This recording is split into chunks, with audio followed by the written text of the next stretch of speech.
Hi, everyone. Welcome to today's game of Dice and Dynamics. I'm Fish, your DM, host, friend, and occasional purveyor of assorted goods selected by less than ambiguous means. Joining here with me today are my apprisers and fellow contraband good owners, Jason, Mark, Sam, and of course the effervescent Muti. Um, Today, my audio quality may be less than par due to my computer being on 6% updates. Things are looking up, folks. Last where we left the party off, they had agreed to a deal with a group of draconic cultists to recover a artifact, a dragon mask, in the horde of Zindalor, a red dragon that has been terrorizing the past of Chult for many, many years. After a delightful mining cart ride, the party came to a halting stop near the audience chamber of Zindalor, in her lair and most precious chamber. The group has just taken the time to recover from a short rest with Azaka, Eku, and Yoka, and are now ready to press forward and take on the next challenge that today's adventure brings with us. The mining tunnel that all of you are is dark, but surprisingly not damp, despite the heavy sound of a waterfall just a few hundred feet away. The sound of carts crashing and kobold skittering around in the upper parts of the mine are amplified through the tunnel, but all of you are able to piece together that it's nothing noteworthy. So, is the waterfall coming from behind us, the direction that we came from, or is it deeper in the chamber? It is coming from where you guys came from. Okay, all right. So, we passed all the noises. Yeah. Okay. Well, Saw should that we noise. press forward into one of these chambers? Well, there's only. Oh wait, is it dark right now? For like, Soul has his moon. I said his sword that does shine bright out. shine bright like a diamond. Yeah, I guess it looks like there's two paths up ahead.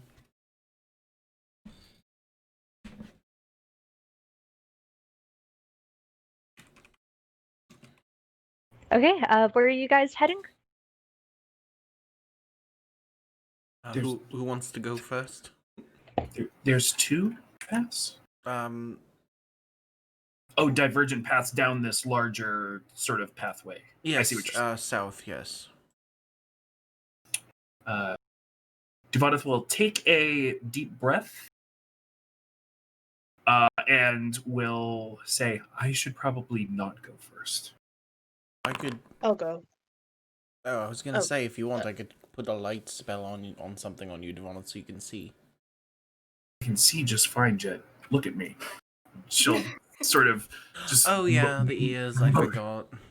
Motion at her burned and charred clothes and cuts and scratches all over her body. She's not looking the best. I forgot. Okay, so... No, don't charge. Don't do that. Which way are we going? This way? I think we're going south, right? Yeah. Okay. We just came from the train tracks. So we are going downwards towards the light fish. Okay, thank you. There's a little candelabra there. There is.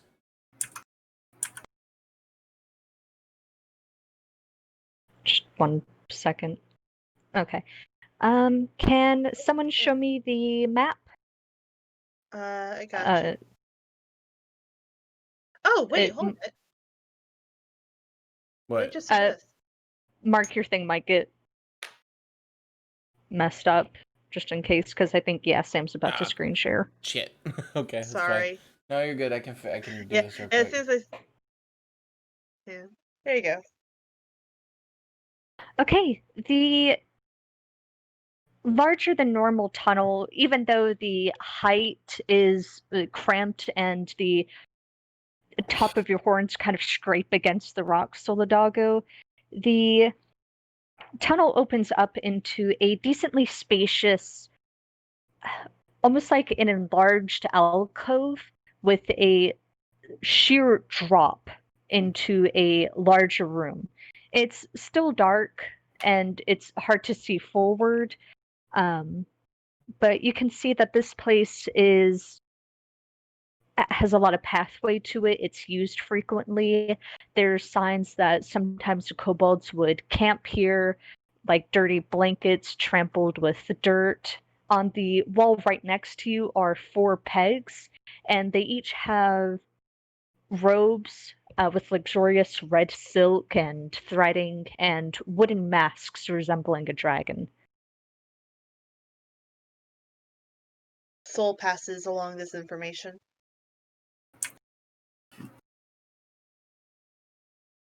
This seems to be a living area, unless I'm mistaken. Good guess. Devoneth will sort of come around the corner now and peer into the larger chamber the best she can. Peering into the larger chamber, you can see that it opens up towards the top of the mine, like it's just a straight tunnel down, if I'm making sense. And in the very far back, just kind of out of your eyesight, is the edges of what must be a large golden pile. You can see old barrels and crates and a few scattered goods of scavenged off of bodies and other things, and it is completely empty. Well, at least the occupant isn't home. True. Yes, I believe the think that- cultist said she was out. Oh, sorry. I was going to say, do you People? think that this is Zindalor's horde or is only a offshoot of it? Does Soul see Delphinus anywhere? He does not. But you guys can only see just the edges of the gold pile. If I could get closer, I could take a better look. We have rope. There's how big is this drop? Taking a kind of glance at it, 30-ish feet. Okay. I have rope, and then this pillar right here is within tying around and dropping down the bottom range. Right? How wide is the pillar? It looks to be 10 feet-ish. Wait. Okay, so that's And then 10. it's another 10 feet. Yeah. So you'd have about, 30 rope to spare. Okay, cool. So Soul will lash it Thank you, Omega, for and the drop 9 it down. months. Say, You get to name Well, the I mean, it's worth baby. check. I'm not taking Does it. that Sorry. work with everyone? Yeah, better than accidentally falling the 30 feet. Agree. Right. I agree. So Soul will go ahead and rappel down and help anyone else that needs a All right. catch. Everybody that is repelling down, make an athletics check with advantage. I have a cat in my lap again. Fucking shit.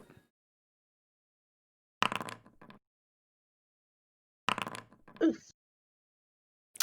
Hey, Jet 10, Devoneth, natural 20 with a 19, Solidago 12, Cole 19. Okay, cool.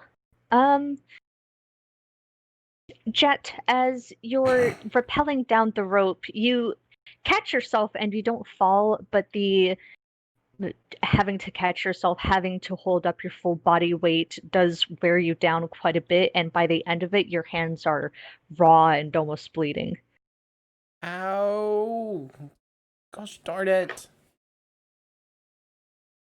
But you guys have all successfully made it down the cliff face. Yay! Ow. Okay. Jet, are you okay? That hurt a lot, but I'll be okay. Hmm. I don't do this. This is not things I do. Oh yeah, it's quite small actually, or at least smaller than I expected. Well, my hand still hurt. I know it's a small cut, but... No. The treasure. Oh, treasure. Dumanov will sort of point at the north-facing tunnel and say, "Do you think that maybe there's a secondary chamber? Do you see the cube in the pile?" So, encased in between two pillars and sort of smushed against the most eastern whatever wall is a giant glimmering pile of assorted gold, silver, and copper pieces. There's various items sort of nestled in between, and you can see that the barrels and crates contain dwarven-made armors, breastplates, weapons of all sorts. The goods that you can see here probably a bit more esoteric than is commonly thought. But you do not see the cube, Deliphanos, or the mask quite yet. I don't know if this is the actual treasure room or if it's what the kobolds themselves have managed to hold of. Yes, that's my thinking. Perhaps this is the kobolds' tithing hoard, maybe. Do you think that we should proceed up this chamber or this passageway, and maybe there's a secondary chamber with a larger pile of gold? I mean, potentially. I mean, we're going to have to find it anyways because the cube isn't here. Hmm. Shall we? So we'll continue onwards. Shield out. Sword at the ready. Duvanov will follow right behind Soul with a bow, or an arrow nocked, rather. Pushing forward out of that tunnel and into a larger chamber, the sound in your head, the sound in your throats, and just all sound is deafened by the crashing water caused by a 60-foot high waterfall that's pouring out of the northernmost wall. There's a pool sort of swelling at the northern section. There's skeletons, bodies, dwarven, kobold, human, dragonborn, all sorts of shapes and sizes, either coming out of the waterfall or just sort of scattered around the ground.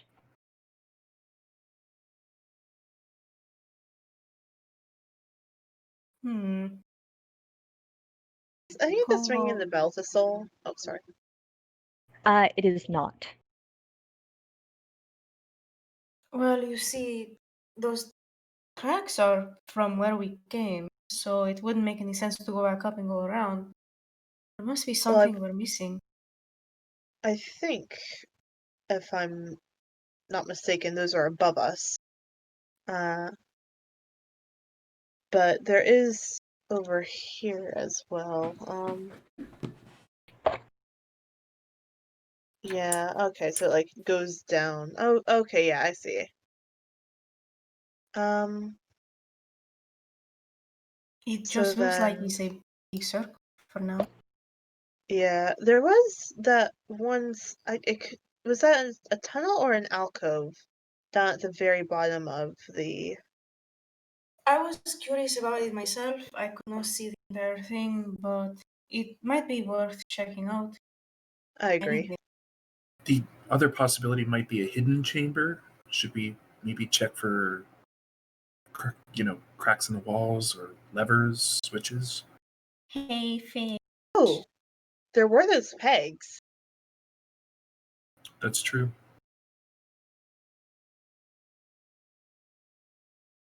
But regardless, I think our best bet is over that way. Or behind the waterfall. Fish? Yeah. Yeah, hold on. I need to get my words. Because of Kojak taking the dungeon delver, could he possibly be able to look around the peg room with the silken robes to see if there's any hidden doors or anything in there? Yeah, you would have to climb back up the rope, though. That's the only way back up into the audience room. What about Let me know if anybody goes back to the horde area. Okay. We'll do. Kojak is not going to climb up the rope because it looks like he can just go around the end of this track here. Yeah, like the and track maybe sort of like goes down. slants. All right, he's gonna shimmy his way over and make a check. I'll tell you if you need to make a check. Just let me know when you're back in the peg room. Back in the peg room. Jesus. Oh, we're all here. Okay. Yep, go ahead and make an investigation check to look around for any secret rooms or such things. You go.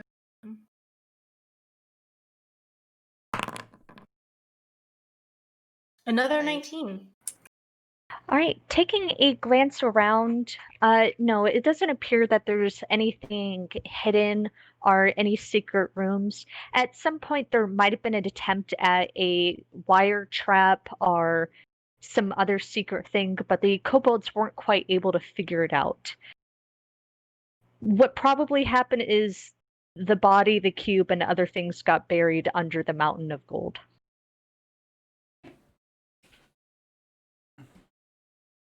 Oh, so we have to dig. So, anyone bring a shovel? Well, I guess it'd be in my pack if it were. Let me look. So, places down his pack and it like nearly cracks the stone because it's heavy. And he begins like rifling through it as I try to find the Google Doc. If not, we could use those dwarven make breastplates over there as scoops. Jet's I mean, gonna that's not- look over the ledge down at the gold pile. Can you see anything? Yes, he can see that something is shifting under the gold. Duvoneth? Yeah. Can you come here? She will go up next to Jet. Something's moving in there. She will look and see if she can see. Again, your eyesight is just catching on the edge of the pile, but you can see that gold coins are starting to shift, tinkling down, scattering a little bit. It's hard to pinpoint the sound, but something scraping is happening for sure. Okay. She's going to look at Jet and say, yep, something's moving. And then immediately move to get behind the pillar. Okay. Is there a loose stone anywhere? I'm just Yeah, saying. you're. Okay. It's like, yeah. Jet's gonna grab one and cast light and throw it as hard as he can to the pile. Oh no. Okay. He can't see. So you cast light, taking the pebble, and you toss it. Mhm. How far away is the pile from you? The edge of the pile is roughly 25 feet. Okay. Yeah. So you throw and scatter the light, and the stone kind of hops a few inches, like a river on a stone on a river, and it illuminates the gold. It illuminates the vibrant silvers and rich coppers. You can see that there's a copper mug, just kind of overflowing with gold pieces, Mhm. and it catches on the decrepit, mummified foot of a black dragonborn that kind of feebly kicks up against the metal and drags himself forward and out of it, foot first. The Dragonborn? Yeah, it's a zombie. Ish. So Dragonborn. I can't. Oh, because Soul can see over there now. Because I threw a light. Soul's just sort of standing there, staring, kind of frozen. Jet, you don't see this very often on Soul, but he looks scared. Oh, we're in trouble. What did I miss? Fuck. The Dragonborn fully emerges out of the gold pile. The weight of the precious metals must have sunken in his chest, as you can see a few have become stuck on the ragged edges of his skin and bones and scales. He's tall. He's not as strongly built as Solidago, but he does have some heft. He's despite the whole zombification and the jagged horn stuck through his hip, he looks pretty nice. And he'll start to scrape forward towards you all. Shit. Are we assuming this is Delphinos? Yeah, this is Delphinos. That's why Soul looks scared.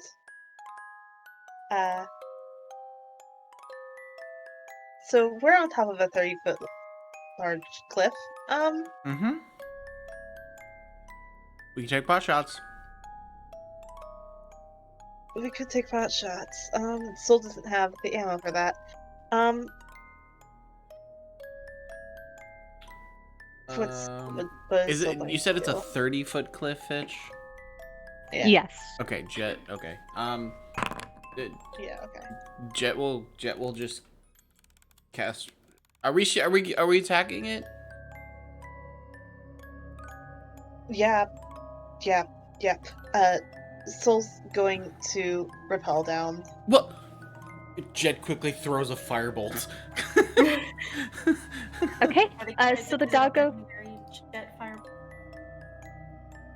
So the doggo, make me an athletics check as you go down, just even, and Jet, make a firebolt check. A 9. Oh no. Okay, a 9 will hit. No. A 9 is Oh, flat.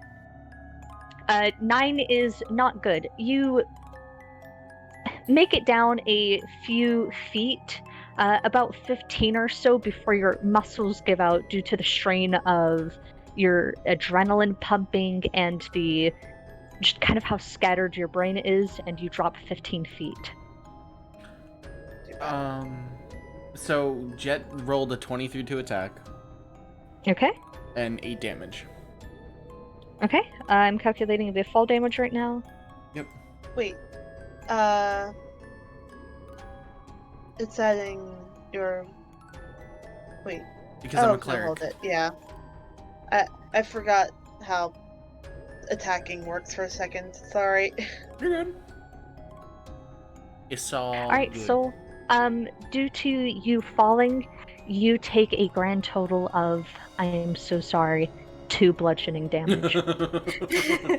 I don't know if Saul's gonna recover from that one. Yeah, I don't know if Soul's going to. I mean, it's just so dire. 2 of that damage is his pride.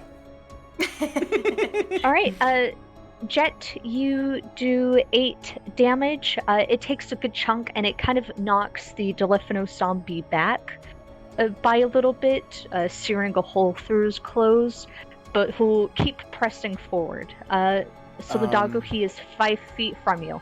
Does he... Koshak and Go ahead. Koshak Finish. and Koshak and Duvanath, what are you guys doing? Cole is going to kind of like reach out and cast a handy little spell on Duvanath's quiver. Oh God. I still have a bonus action I wanted to bring up, by the way.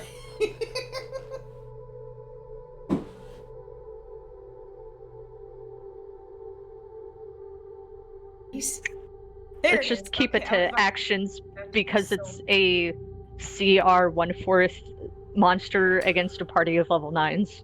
Okay, never mind then. Because it was going to be my 5th level spell.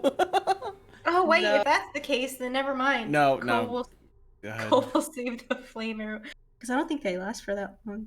Yeah, no. It's like a minute. No, Duvanath they last for an hour. Oh. Duvanath is going to just go ahead and draw her bow, and she's going to hold her action for if the zombie like gets an advantage on Soul. Define advantage. Like if the zombie like pushes him over, or if Soul isn't able to handle it himself, Duvanath wants to let Soul handle it himself. Okay, so if Soul pussies out, then you'll trigger the attack. I'm sorry. No, makes sense. That's something to be reasonably afraid of in this moment. Okay. Koshak, what are you doing? Koshak is still going to cast flame arrows because it lasts for an hour, and I'm praying we're not here for more than an hour. Okay. So the doggo, top of the torn order, the unofficial top, you know what I mean. Deliphanos, who has been zombified, is 5 feet from you. You can see that there are puncture holes all across his body, some of them pre-mortem, some of them post-mortem, and of note is the horn that was broken off of your husband's head, stuck in Deliphanos' hip.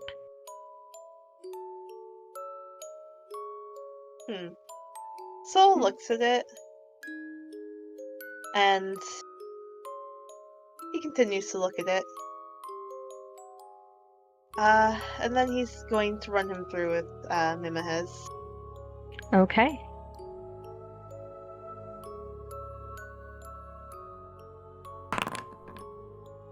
Fuck, a natural one. Ooh. So if I can quick flavor this, he like goes to lift Mimahez, and he just keeps looking for longer, and he'll try to do so.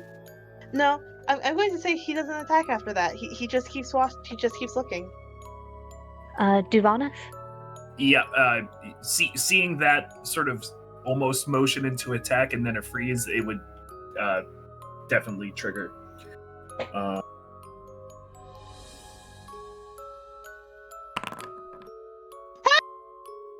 Also a natural one.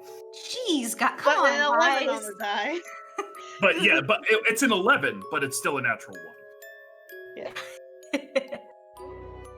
I guess we've actually never encountered this in the game before. Do we want to have natural ones still hit if they exceed the AC, or do you always fail a natural one? You always fail a natural one on an attack. Okay. Ability checks, yes. Yeah, ability effects are different. Yeah. Okay, Duvanath, you release the bow and it just kind of lands meaninglessly around Solidago and Deliphanos' feet. Could I say that that sort of snaps Soul out and he takes his second attack? I'm going to say no. Okay, that's fair. Deliphanos is going to move forward, and he is arms reaching up, going to try to take a bite out of Solodako.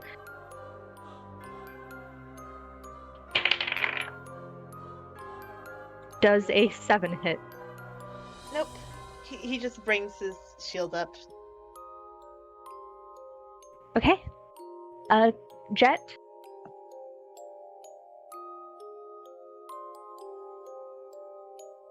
You're muted. Thank you. Yeah, just seeing all this, he's going to cast another firebolt. It is a 19 to hit with 16 damage.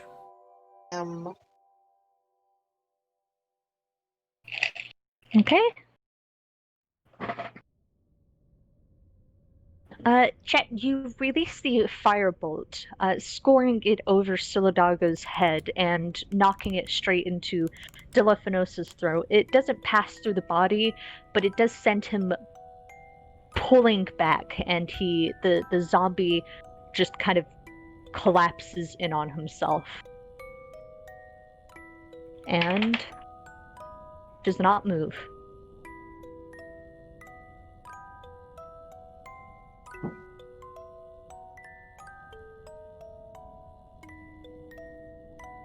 Soul, are you okay? Giovanna will say, now approaching the edge of the cliff. Still standing there like he was, like swords down, shield up, kind of just looking at him. Then he'll put Mimahez back in its frog and reach down and yank the horn free from Dell. I'm fine. All right, well, I guess this is the horde after all. Duvanith will now go down the rope. Okay. Now that you guys are out of danger, no more athletic checks are needed, since you guys can take the time to rappel safely. So, yeah, did we end up having a shovel? No, no. At that, you'll Eku will sort of pop around the corner of the pillar from where she's been hiding conveniently and hold up a shovel. I guess we do. I'm going to try to find what else is here, and Jet will sit down and start ritual casting Detect Magic. Okay.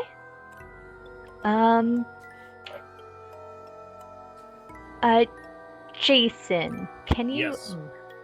I have a handout with all of the gold items, the treasure pieces, and the weight and stuff in the notes, but my laptop just came back on. We are going to take a 10-minute break here. Okay. Okay, perfect. We will be right back, guys.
Hi everyone, and welcome back to today's game of We Are Doing Things Today.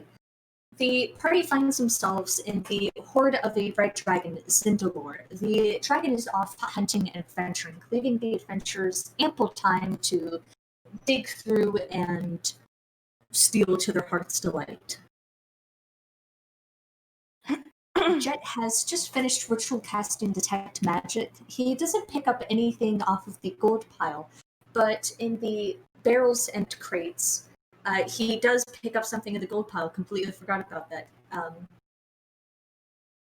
So you pick up a magic item kind of nestled pretty deep in the pile, and you pick up a battle hammer of sorts propped up near the barrel and crates. Both of them are just giving off general magic vibes.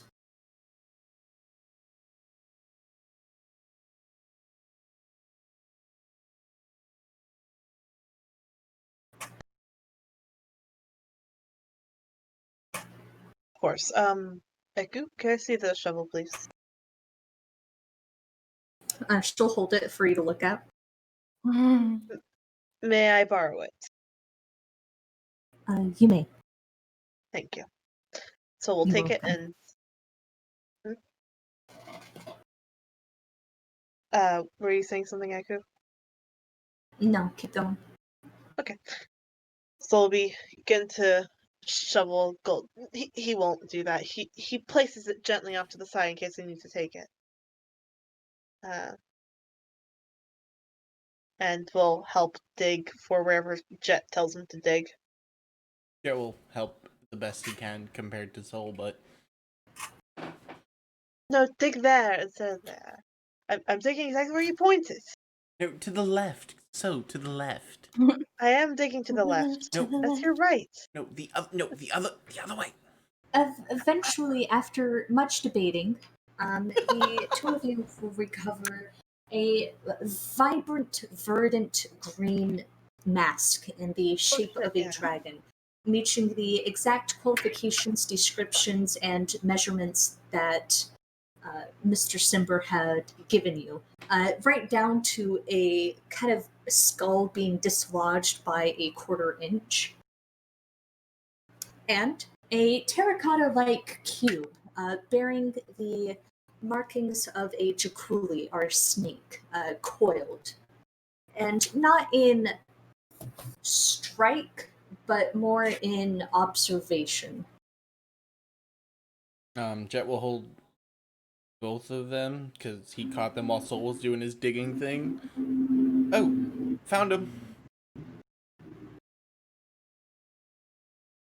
Thank you, so. Yes, you did a lot to help find those. Jet's gonna be dumb for a second and put the mask over his face and go, "Do I look like you?" Oh no. Kind of appropriative. It was a joke. God. I cannot believe I have to Scale see. face. Soul. I have to just- see Soul experiencing microaggression. Not this shit again. So we'll take the mask and. Jet- Well. No, go ahead. I was gonna say Jet's gonna like hug the Jaculi cube because of Rayland. Well, let's see. We currently have three cubes now, right? Yes. So, do we want to diversify the cubes again? Because currently, Duvoth has one and Jet has yes. Jet has two. Yes. Well, do we want to talk about it after we figure out what we're taking and all that? What's there to take? We don't see any gems or anything like that, right? No, you guys see this. Wow, a written down list of your guys' treasures. Holy fuck. Holy shit!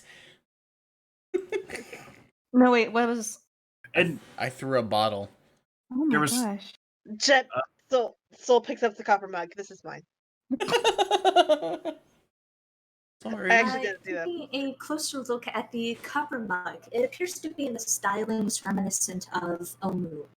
And what you Ooh. see is the caricature of a woman pouring a jug. and the jug has been lovingly not painted, but a piece of sapphire or azure so thinly cut as to be put, if I'm making sense. Yeah, I'm Like vibing. there's like the jade inlay is the waterfall.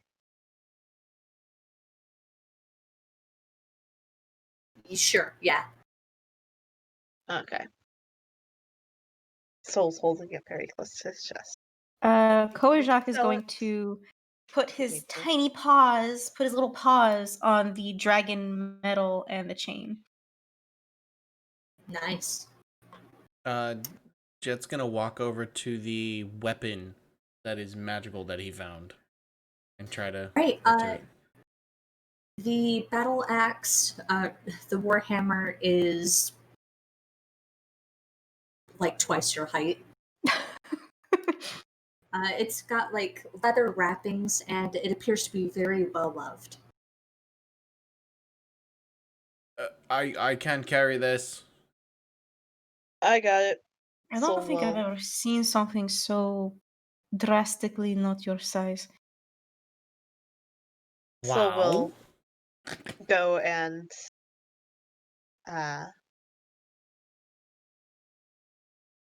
get sort of like tucking the mug and mask away carefully. He'll go and pick up the warhammer. And okay, so is this like a maul, or is this like a giant warhammer? Like a giant's warhammer. I mean, it's a warhammer. It's Fair just a enough. warhammer. Fair enough. It's just a beacon. As you guys are picking through and claiming your jewelry, Eku and Yoka are just scraping copper, silvers, and golds into all available pockets. And if anybody looks at them, Eku will look up and go, "This doesn't count towards your payment for me, by the way." That, And then keep taking gold. That's fair. that She makes did- no sense. Well, this is technically, by all accounts and for all purposes, is basically just a free for all. So I'm not surprised this does not count towards our Payment. payment. We can Yeah. still get the 500 gold to pay her, though.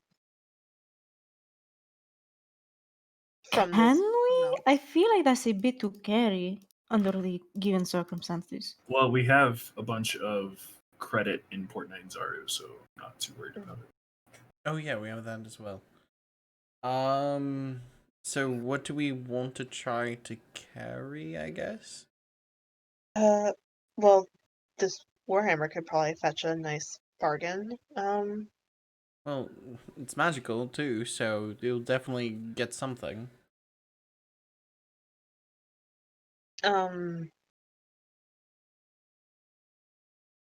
So like give it a swing. Does it feel like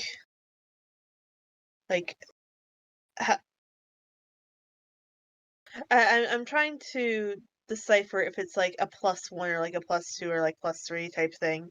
Magic how is like- esoteric and does not have a weight to it. Fair enough. I can't tell what kind of magic this is. Then We could at so least bring hold it back with us for Chillen to identify. True. It might be useful. Well, I mean, I already have a magic weapon, and I can't lift that. yeah, and I think I'm the only one that can lift that. I'll just a warhammer away. A warhammer weighs 50. No, it's 2 pounds. Okay. I mean, I can lift it, I just can't swing it with any effectiveness. Dubanath will say, as she's now back up on top of the cliff, taking the wooden dragon masks off of their little pegs and taking the silk robes and folding them and rolling them up. Oh shit! I see what this is going. Jason's prepared. Oh, that made me Okay, I am encumbered, but I'm not heavily encumbered yet. But I've been encumbered this entire time. Yeah. Let's see. How much does the cup weigh? After some point, Eku hold up the gold embroidered scabbard. Can I take this? Anybody want it? What size is this scabbard? Like, It's about for I want to say a longsword. Demonith will just sort of wave her hand. She's not interested. Yeah, it doesn't look like it would fit the Makito, right? No, Makakittles do not have sheaths. Yep. No, I'm fine with it. I can't use it, so. Koshak? You're muted, by the way.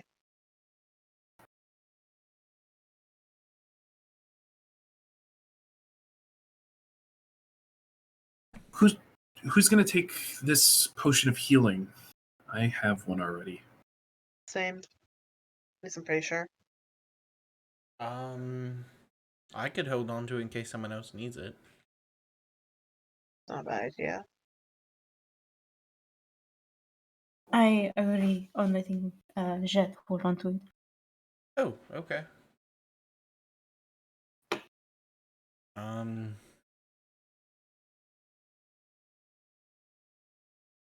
So we're coming to terms with the fact that we're going to encumber ourselves. Well, I'm already kind of encumbered. It's just I adding more am- weight to it. I'm not yet encumbered. I could probably carry one or two more things, all things considered. I could carry a bunch, but I don't know. Yeah. I don't know how much I my can pack can hold, but I know it can carry at least a little bit more. Let me see. Where can I find rules for encumbrance?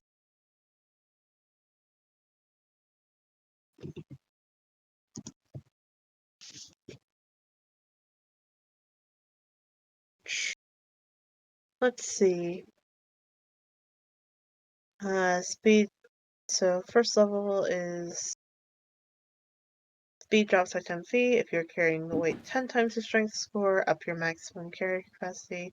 You're instead heavily encumbered, which means your speed drops to 20 by 20 feet, and you have disadvantage on ability checks, attack rolls, and saving throws. So I'm comfortable carrying up to another 60, like 59 pounds, probably less. 55. Demonith will sort of grab her pack and give it like a shake. I think that I can probably carry somewhere in the vicinity of 20 or so more pounds before I really start sort of having issues. I'm about 24 before I start losing speed, and then 74 before I'm very bad.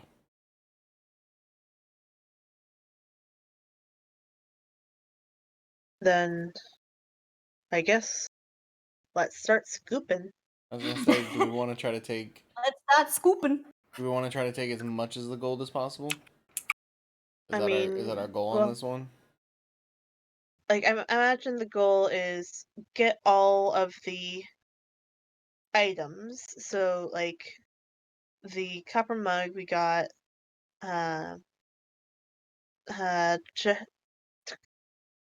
Cole already got the dragon shaped medal and chain fashioned from gold. Yep. Eku took the scabbard and the potion of healing. Soul has the warhammer.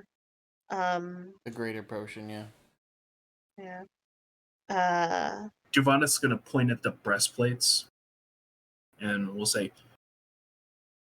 I'm not sure exactly what those are worth, but I know it's a lot. But we'd have to carry that. That's the problem.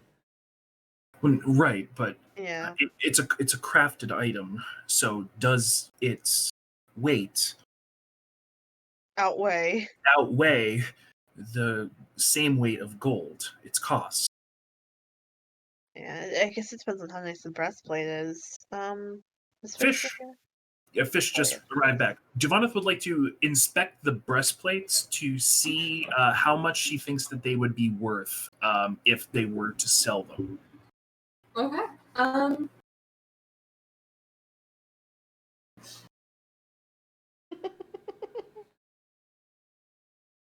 She is a blacksmith after all. Do you have any blacksmith tools, forger tools, any tools that affect intelligence or whatever? I have proficiency with blacksmithing tools, but I do not have any on me. Okay. I'm just kind of looking at the build quality, the sort of even like the fasteners that attach to the leather, just to get a general gauge on the quality of workmanship, or if there's a maker's mark that she would be familiar with, she would look for that too. All right. Make me an intelligence check. Sure. Get it. Not bad. 16. All right, poring over them, the first thing that strikes you is just how old these are. They're dwarven make, but you can, again, like the copper mug, see the Amuan influence, specifically in the artistic style. Taking a look at the leather fasteners, the buckles, and everything else, they are kind of made out of metal, but it looks like they've gone for finding the words for it. It's more very, very toughened leather or animal carapace or hide of some kind. So pouring over it, these are fucking expensive. Not only are they old, but they're in stunning condition, and they look like they've been at least partially adapted to the hot climate of Chult. Javanath will sort of look them over and say, I bet we could probably sell these to some hipster adventurers for a pretty penny. They're not actually made with metal, so they're probably better for the jungle. And how many of them are there? There are about 10 each. There's 10 of them. And let's see. They look heavy, though. Yes.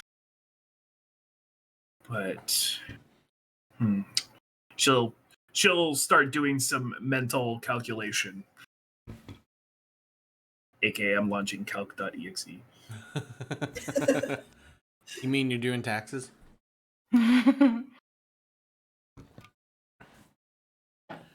So, unless Duvaneth comes up with a magical way to make more than what the gold is here, I guess the first plan is to take as much gold as possible and whatever pieces we want to keep.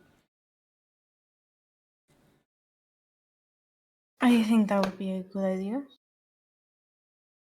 Oh, what type of Jet will see the shield. Is it smaller than like the Neverwinter one he has?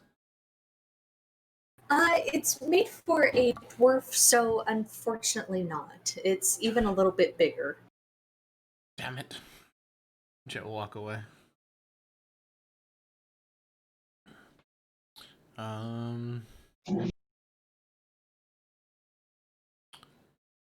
Yeah, no, I don't see anything I'd take except for gold, so unless Duvaneth comes up with some magical numbers. Battle-axes, what shape are they in? The what? The battle-axes. All of everything that you're seeing is in stunning condition. Much better than 100%. It doesn't look like time has passed for them at all. Jesus. All right. So with the breastplates weighing 20-ish pounds, and generally speaking, gold being about 50 coins to a pound, if we can sell these for about 1,000 gold apiece, we break even. But if we can take the breastplates and sell them for more than that, then we're turning a profit. Do we want to do half? Well,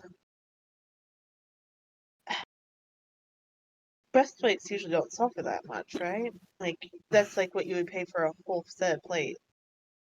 Yes, but these are, I think what Devoneth is saying, these are also exotics. And exotic ones are definitely worth a lot more than any normal breastplate you would get, like, in the Neverwinter market. Normal adventuring breastplates that you're just making out of, steel or whatever, usually go for 400. Okay. So I don't know if we're going to be able to turn over the amount of profit with these breastplates versus just carrying the gold. Eku will kind of lean over. These are dwarven breastplates with Amuan influence. People aren't buying them for the breastplates, they'd be buying them for the heritage, the history, Amu's a dead culture. Anything of The theirs collector's can sell item. for more. Yeah. Well, so if it's an art seller's market, that means that the sky is effectively the limit. Yeah. But we'd have to carry all of them back. Hmm. And they look pretty heavy. I how think I many are can there only again? carry one of them. 10. 10. 10. I could carry up to 5. Well, no, I couldn't. I could carry 3 if I dump something. I can literally only carry one. Unless we're okay with me walking a lot slower. I could possibly carry one. I think I still have a fair amount to go before I'm over encumbered. Okay, we also have to keep in mind that if we're going to have a bunch of them, we're going to flood the market, which will drive the price down. Hey, 10 and however many there are in the world is still pretty small. Also, you'd have to go contact the merchant Prince Akene Alpha to hit them on the market if the princess doesn't get her hands on them first. The market will be fine. Yeah, we're not driving down the price by having more. We're just Also, I'll be honest, sometimes you can just make crap here in the jungle. You hit up the Candlekeep Library and say this is a one-of-a-kind Triviata artifact, and you say the buying price is 10,000, and they take it. done that a lot. No, I haven't. But someone I did guide work for did. Insight check. I would never do so. Yeah, exactly. That's why I want to insight it. Go for it. Jess just wants to find a flaw in her. Damn. Okay, Jet. God. Stone-faced. She's not giving off any hint of lying, but she did approve of the action. Questionable. There's a little bit of a smugness to her. Questionable. I mean, there's always fun in fucking over Candlekeep. So we could just say that we found 10 of these very exotic breastplates that are rare made, that of old ancestors of people. Yeah, worth 1,500 each. Fuck it, 10,000. That's what she said.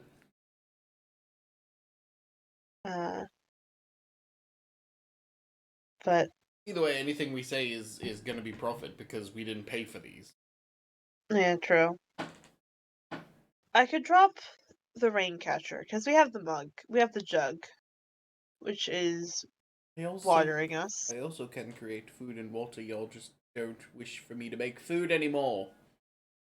And also, it wastes your spell slots. If we're sleeping, I get them back. We're not sleeping though. Jet, I would like to question you on when you think the last time we were able to get a proper sleep was. In my boyfriend's arms, thank you.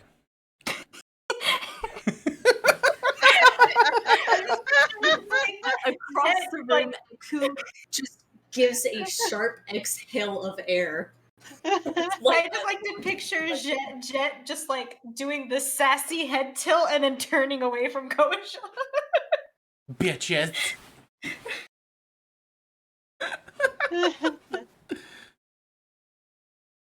Hmm.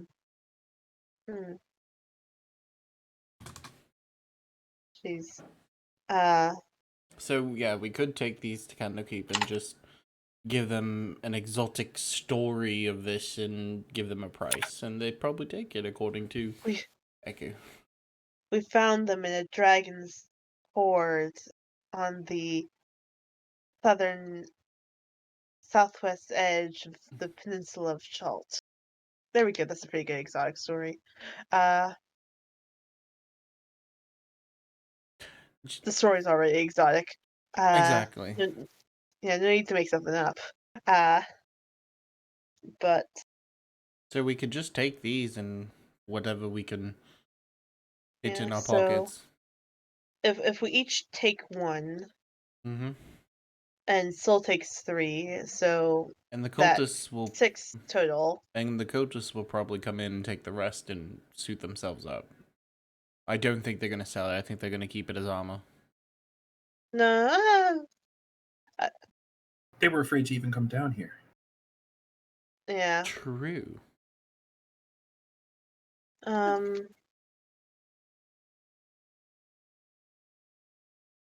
But I think these are our best bets.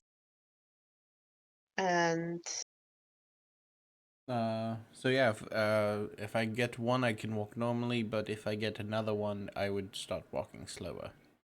That's what the normal encumbered is, right? You just lose 10 feet. yeah, I'm already walking 10 feet slower, but for me that doesn't mean anything because I'm already walking 40 feet naturally. Yeah.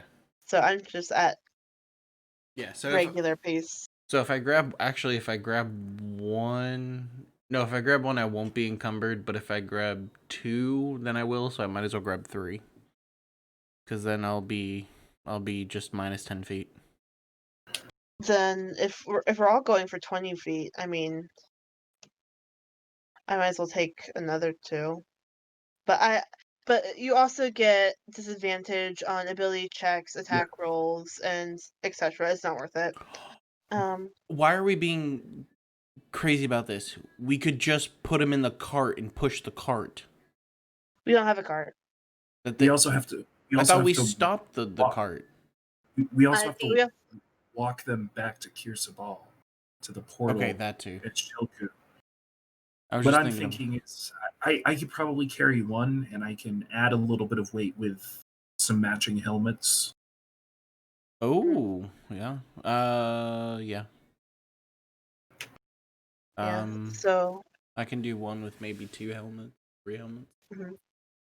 yeah, as long as people are fine with me filling up my water bottle from the jug, I can leave behind my rain catcher because it's kind of useless now that we have the jug.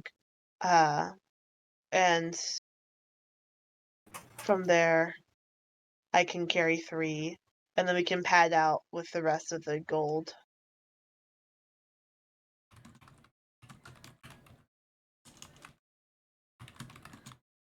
And helmets and etc.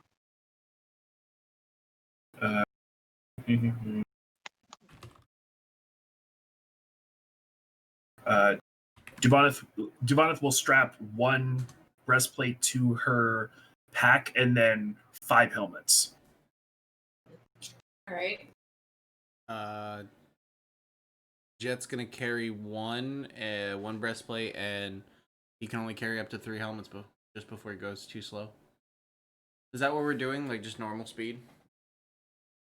Yes, because I'm walking at 30 feet right now, which is fine for me.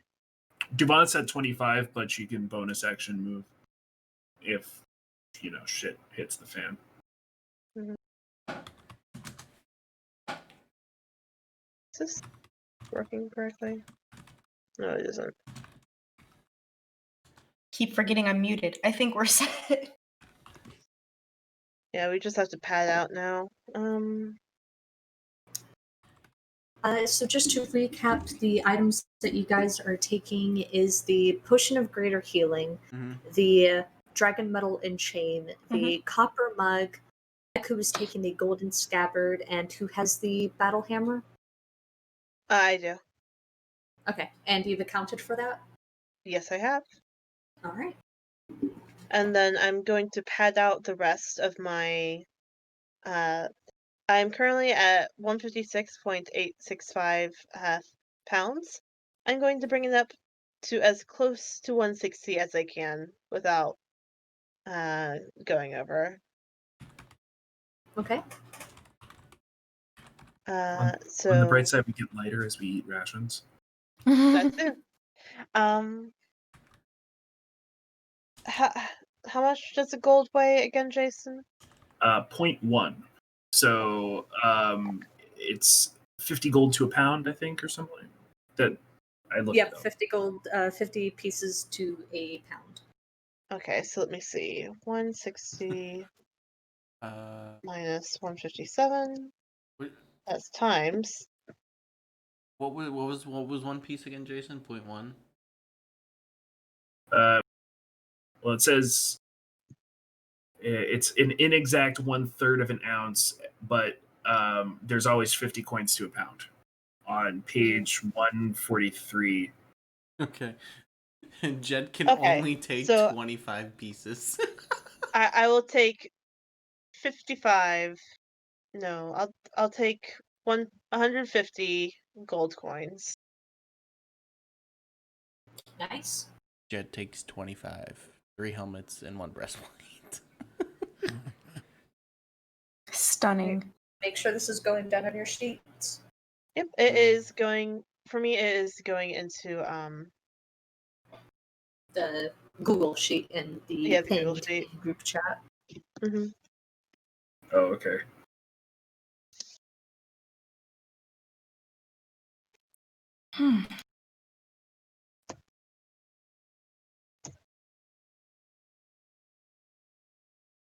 I love D&D 5e.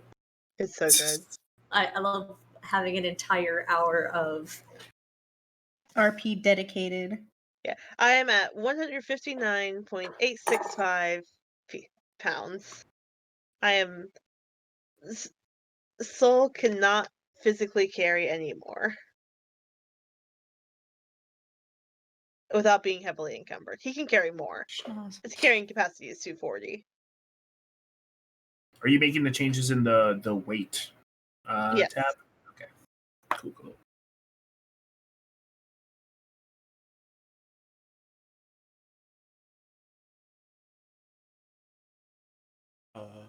And he's leaving behind his rain catcher, which I'm sure will have no. Duvana fucking Duvana- explodes. Duvana still has one. Mhm.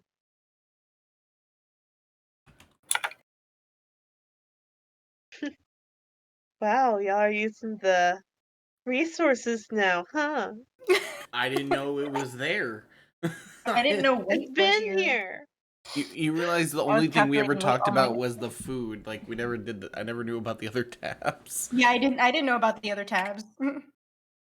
Yeah. Okay, I'm not gonna be mean, but you guys have eyes, right? That doesn't mean we look at everything. Sometimes I really wonder if I have eyes or if they're just things that are chilling in my brain. Unless your the brain attention pan. is brought to me, I'm only going for the things that I'm using at the moment. Also, if you put the gold into the golden loot section, well, I set it to automatically adjust my weight. I don't know if it adjusts yours as well.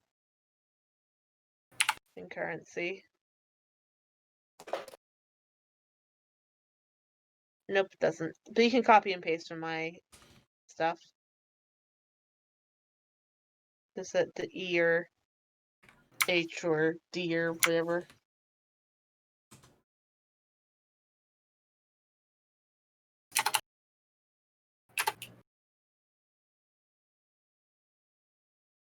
Oh, Devonna can take off that bedroll. Lit it up. Yeah.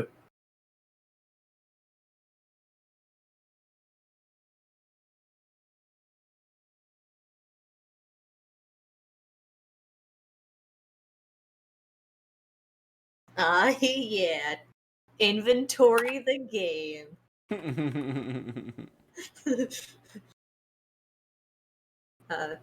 So you know how, like, you have to make sure the DM is also having fun? I'm Mhm. having so much fun right now. Just watching this. I know how I'm looking at you like, babe, I know how much you love Chart. inventory. Inventory. Did I tell you about in 8th grade we did like an Oregon Trail thing for the class, and Mhm. I didn't like how the like inventory, like it was literally like something like this of like, oh, these are the items that you can choose and yada yada. Our teacher was a nerd and she was great. But then like she played Battlestar Galactica music during like study time. And anyways, I didn't like it, so I made a new setup from scratch because I wanted to. Nice. And I like handed it in to her and she's like, I'm using this from now on, thank you.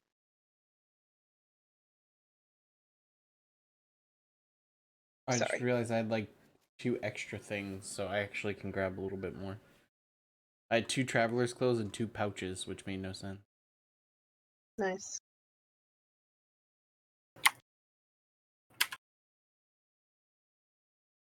Okay. Soul, is your ration count correct? We haven't rationed for a while. It should be. No, it isn't. No, you guys have like 70 rations. Oh fuck, that changes things. So I weight-wise always account for Devoneth having 20. okay. Or 20 pounds worth, so 10 days worth. Okay, so what's 70 divided by 4? 5. 5 by 5, so we should each have 14 rations each currently. Why isn't there an item called helmet? Which comes out to 28 pounds. Something like that. So Soul would have to drop another yeah, hold it. I said 14, right? Yep. Yeah. Okay. Okay, so now I'm at 169. Nice. Uh, Oh, perfect. I am at 76.18, and my super encumbered weight is 80. nice. Go on. And that's with 50 gold in my pocket, too. You also grabbed the wooden masks and the silk robes, and those are effectively weightless. Not the mask. She just tossed the mask. She just wanted the silk fabric. Nice. Cool. What do those masks look like? They look like wooden dragon masks. I will. And you said they're weightless. Effectively, yeah. Jet's gonna like grab 2 of them and like stuff them in his bag so that way like they can't be seen from the cultists that they stole it from. Jet wants a memento, so I'll put 2 of those on there. All right. With my pack weight finalized, I'm going to go to the bathroom. I'll be right back. We'll have fun. I What if I dropped? Because I could just leave the rope here, which is, but then I won't have any rope. But I can always buy more rope. That would solve my issues. Well, or the iron pot, because I mean, no, we kind of need that for when we like I need cook to stop things. doing this to myself. Effectively, I'm carrying 100 pounds right now. Nice. So I still got 80 pounds until I'm encumbered. Like Fish said, Kojak can probably carry the most. Give me 1 second. I didn't realize that your thing didn't have... 2 wooden dragon masks. Actually, that means that I could hand over one of the because hold it, if you can carry like 80 pounds more, that's what you said, right? Yeah, effectively, I'm carrying 100 pounds right now. Okay. Unless So Fish is then- looking at it and saying, hey, actually. Yeah, she might be. Just give me a second.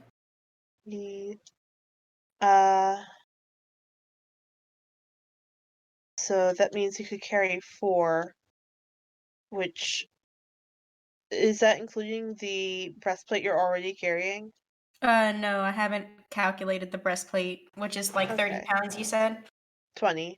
So you could 20? carry 4, which means you could be leaving one behind then, right? Hey, Fish. Mm. How many wood masks are there? 4. What's Koshak's Okay. strength? Kojak's strength is 12. Jet's taking all 4. Being Okay. how there's not that many of them. He has reasons. Kojak, for a twink, is very sure of himself.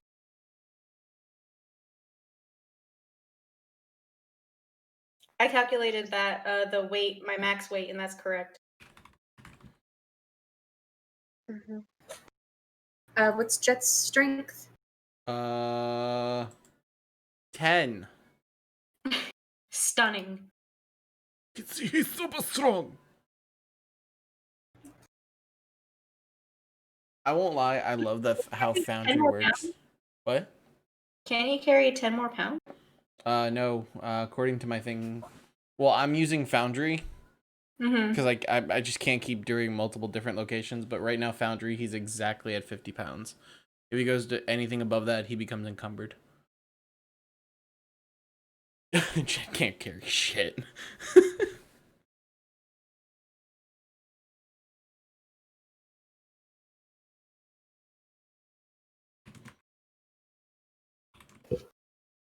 All right. So, and if at any point we need to like ditch the gear, what we do is we all throw it at Koashok. He turns into a creature Mm-hmm. after picking up all of the gear, and then we carry that creature with us. That's true. Fuck. Not a bad idea, honestly, though. It's true. It's Oh, I have to remember how to do fucking math. or honestly, like he just becomes something that can carry a lot. no, because also if an you option. because if we make sure Cole can hold it, it becomes you. No, I know. I'm just saying if Fish negates that for obvious reasons. Giant Ape is CR7. It's Just so you know. rules. It's rules. It's raw. Everyone hates playing with the DM. True. That's true. Muty,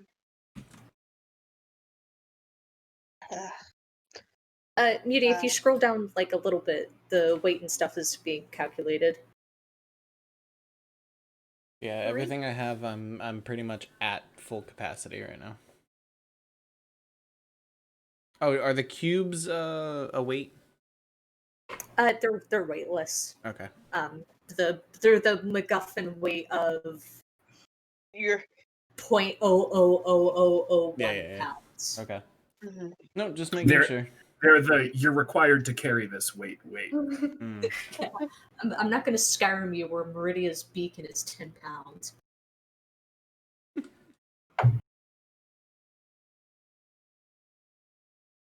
Alright, so Jet's actually walking out with 275 gold. Yeah, Soul's gonna leave the hempen rope behind because it's already. He doesn't think about it. So I'm back to 159.74. I have a question, you guys. Do you think it would be a good idea to leave behind my torches, or I mean, do you use them? I have not used a single torch since we started. then I would loot them. Alright, cool. More torches. He drops all the torches on the ground. And all they Like, left me were these torches. Just Torches. scribe. You should just scribe on it IOU and leave it on the gold pile. That'd be hilarious. Dear Soul does Cinderlord, that. I have- He takes that out. He begins writing in Draconic. I owe you all this gold. Dear He Cinderlord, doesn't do I that. owe you all this gold. I hope to begin my payment in torches. Make sure you put it on the other side from the dragon cult. That'd be hilarious. If you ever need to cash on his debt, contact Simber. Just throw his ass under the bus. Oh fuck. Tell me, Jason. Tell me. Jason.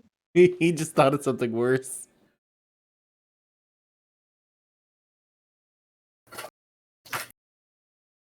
Uh-oh. No. Uh-oh, did he think, did he just realize something? Oh god. Jazz, you're like, Fish is so bones scared are- right now. ow. Okay. Go ahead, Jason. What's going on in your head? It's the name of the. Quiet. Devoneth will, having already strapped all of her equipment to her pack and having scraped up about 50 or so gold pieces for herself, well, as she's trying to figure out where she can lose weight, she takes out a small package of a small sort of cardboard box and opens it and takes out a piece of chalk. And she looks at one of the cave walls and drops the box of chalk, walks over and writes, Lord Cesare Cimber was here.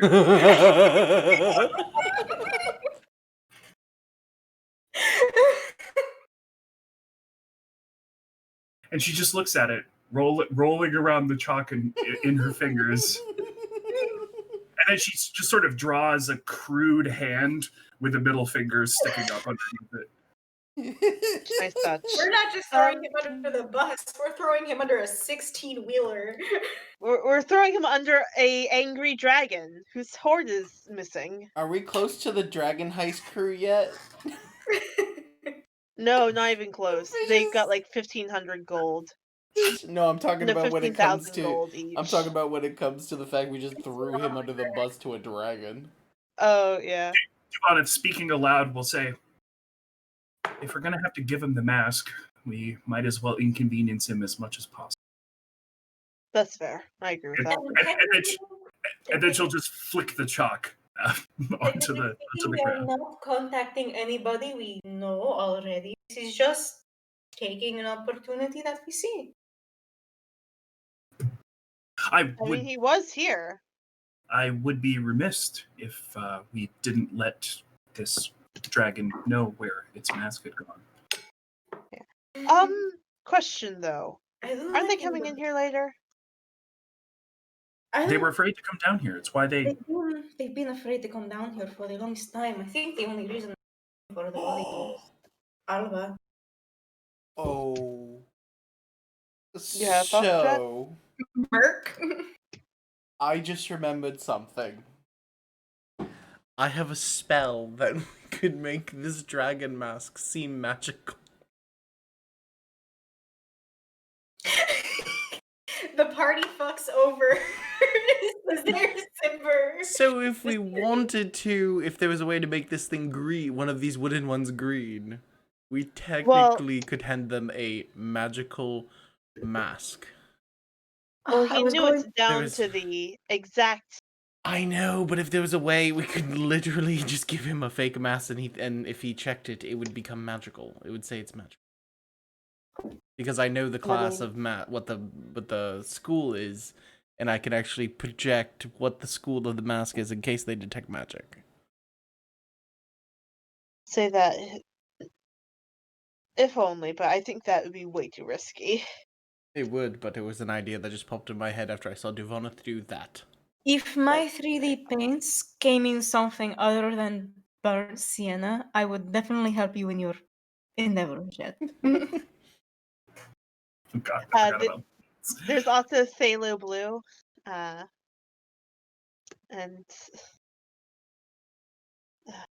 jeez. All right, so are we moving on, boys? I mean, I think we're carrying as much as we can. We're each all wearing matching breastplates, Yeah. and we Oh, look fly as hell. They're dwarven makes, so none of you guys are wearing them. I can pretend. Let me Just enjoy the you could idea of the probably fit crew into, all like, having the easiest out of matching all of us. breastplates. No. That's right. So you guys are making your way back to Hrakhamar and with the dragon cultists and so and so such? Yes. Yes. Soul, you have the mask, just remember. Yes, I do. Okay, let me get this all... let me get the map set up. Making my way downtown. The trek back up towards Hrakhamar is long and excruciating.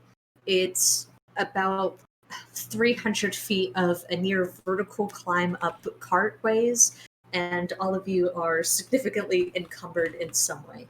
By the time you hit the 150-foot mark, your muscles are screaming.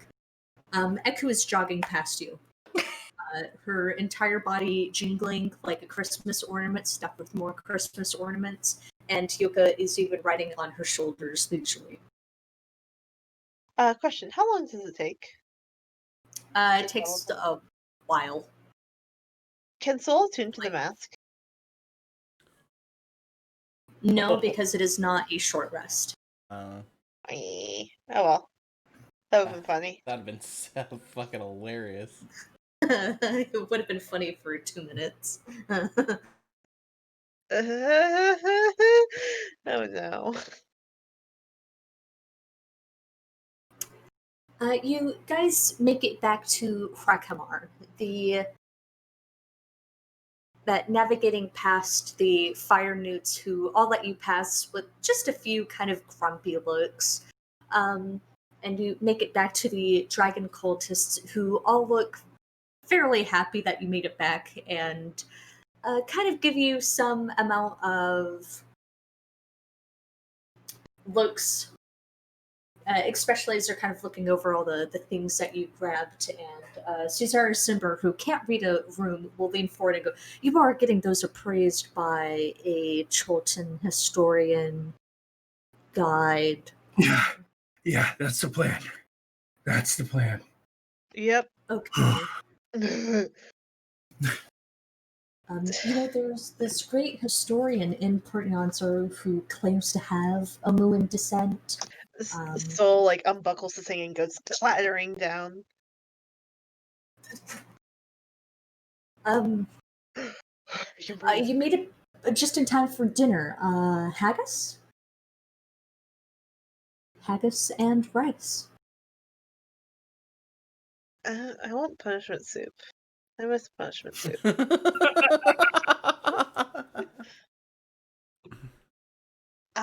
you have anything else aside from haggis? Unfortunately not. We only have supplementary meals if you have religious restrictions, but I'm not seeing any overt religious symbols that would classify you as having a dietary restriction belonging to any subset of religious groups such as... I do have a question. Yes. What is haggis? Haggis is a meal traditionally sourced from Neverwinter. I unfortunately am from the Dales, so I can't speak on it. I'm sure that any number of people from Neverwinter could explain haggis to you. It's an animal's stomach stuffed with meat, boiled, baked, something like that. That actually does not sound too bad. Sounds kind of like what we eat at home. That's wonderful. Just go ahead, make your way to Lady Donia, and she'll get you sorted with a plate of haggis and rice. Unfortunately, we do not have any of the drinks that traditionally go with haggis. We lost those, along with the porters that their lives during the Hoarding trip. them. But we do have purified water. Were you all able to recover the mask? Which mask? The dragon mask, the green one. I can go through the description again if you'd like. No, please. No, it's fine. Don't worry about it. Green dragon mask. So like holds it up and it's like green dragon. I don't know where I've heard about that before. Like he's clearly joshing. Mr. Solidago, we don't have any sense of humors. Yes, I've noticed this. Here you go. Thank you. And he'll take it, and the team of dragon cultists will hit. They've clearly talked about the procedure given the mask. He immediately slides it over to the rogue who catches it and just disappears. Okay. What if he did what you do? He just disappeared. He went to like a completely different plane. That's what the one I think, does, but actually, right? though. No. Devoneth is like a hide and seek champion. That's all.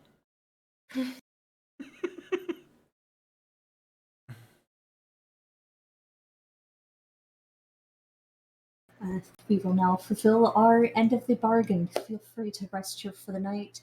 Unfortunately, unless you're eating haggis and rice, we don't have any alternatives. Unless, of course, you have proof of a religious dietary exemption. Are in certain cases, elves who practice meat-only diets are. I understand that there are some Chult subsects who are also meat only. I am one of those. I can't eat any vegetables or anything like that. Okay. We'll make sure to serve you a haggis that hasn't been cooked with the rice. Oh, thank you very much.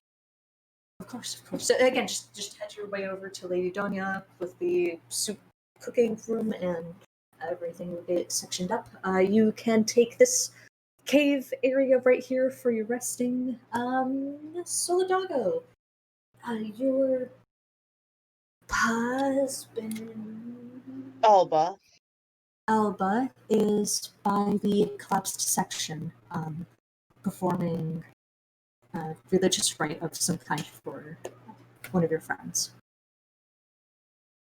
I'll go check on him. And he'll slip something into his pocket and from his pack, and we'll head in that direction. Okay. What are the three of you doing as Solidago heads over the top to Alba?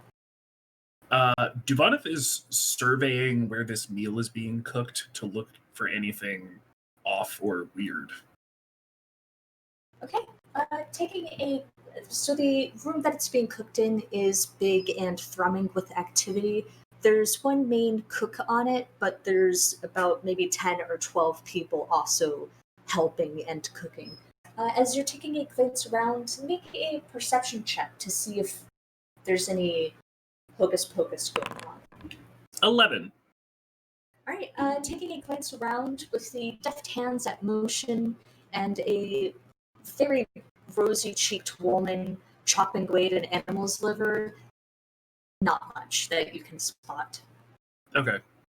All right. As long as it looks like the meal is being prepared for everyone and not like plate by plate, she'll just go find a place to like put her back down and lean against a wall. All right. Chet and Koshak.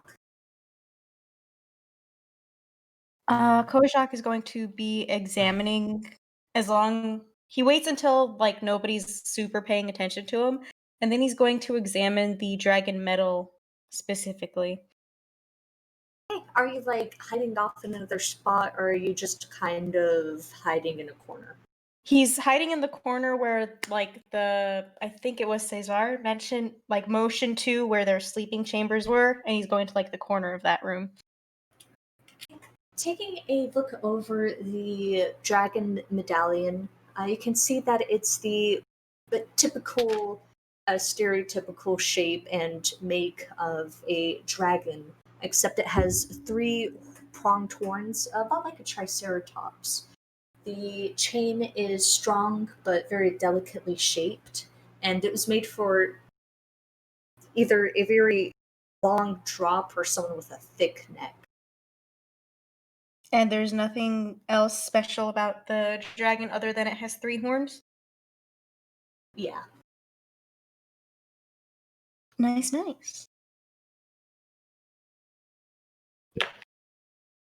Chet, as your. What are you doing?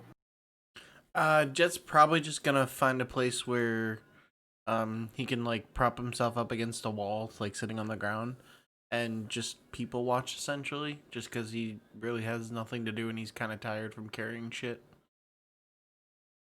Okay.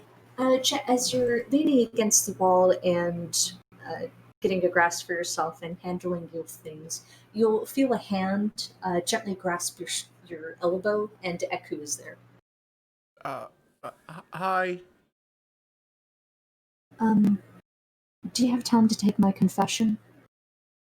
Oh, yeah, yes. Sorry. Yes, I did promise you that. Yes. Did you want to go someplace private? I would like that. Can we step outside? Of course. Jet will slowly get up and after you. Right. Echo will move, guiding Jet out of Hakemar and outside. And she'll keep walking 30 feet away from the mouth of the cave before reclining against a wall and folding her arms. So the doggo, you approach Alba. Alba is situated in front of a slide of rubble that at some point had been tried to clear, but it was just an attempt. And stuck in that rubble is the upper half of a metallic dragonborn, the scales having been tarnished and exposed to the air, losing most of their color. And wreathed around the body is all types of offerings: rough gems, coins, notes, journals, discarded armor placed in a very ceremonial position, and on some of the rubble around the body appear to be inscriptions in all sorts of languages. The ones that you can translate appear to be offerings of thanks. Kobolds who believe that the body had warned them of mind collapsing events, other such things. So that What do you say? he looks at it. He examines and thinks.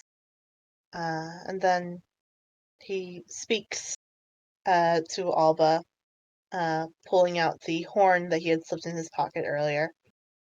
You forgot this.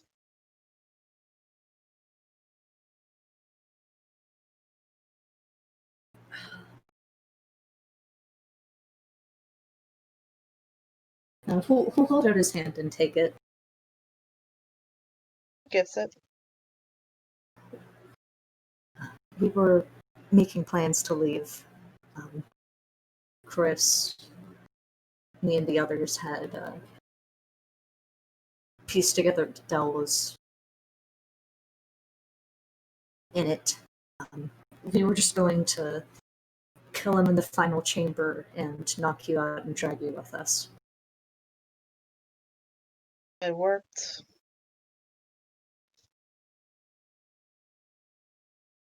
I mean, Chris died, and then everything after that sucked. Yeah. Doesn't look like he was forgotten, though, which is nice. Did we deserve it? Yeah, big time. Yeah. What about us? You and me? Do we deserve it?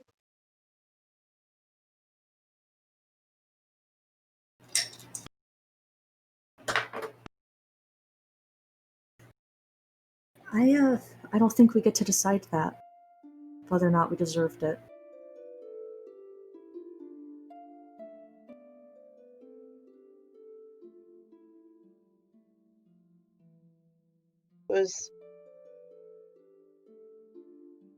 I don't know what happened here while I was gone. With you. Not here, Port Yanzaru.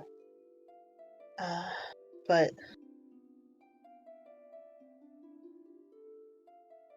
I always felt like I owed them something in return for everything. Like, it wouldn't matter, no matter what I did to make it better.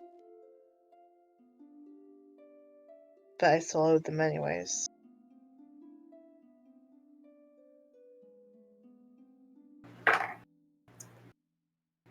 Alba, who puts a lot of pride into being a moralist person, for someone who studies philosophy and ethics, will give you a very soft look. His eyes are warm, his whole body is relaxed, and he'll I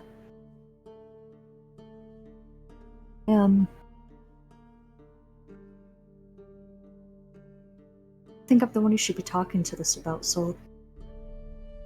I'm sorry, repeat that one more time? I don't think I'm the one you should be talking to this about, Soul.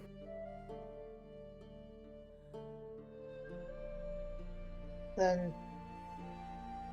I've tried talking to Teo, but if he's listening, he isn't saying anything back. Maybe someone a bit closer to home. Oshok might be your best bet. Maybe. I'll talk to him. You tell me what he says? Of course. No matter what happens,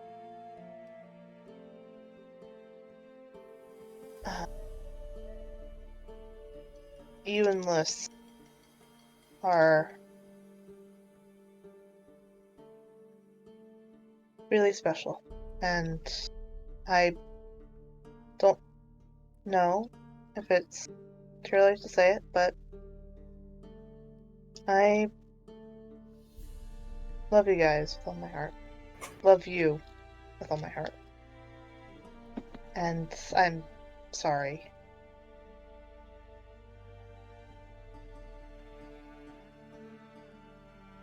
His face will twist with emotion, and for lack of better words, will kind of dumbly pat your shoulder and then press his face into your chest.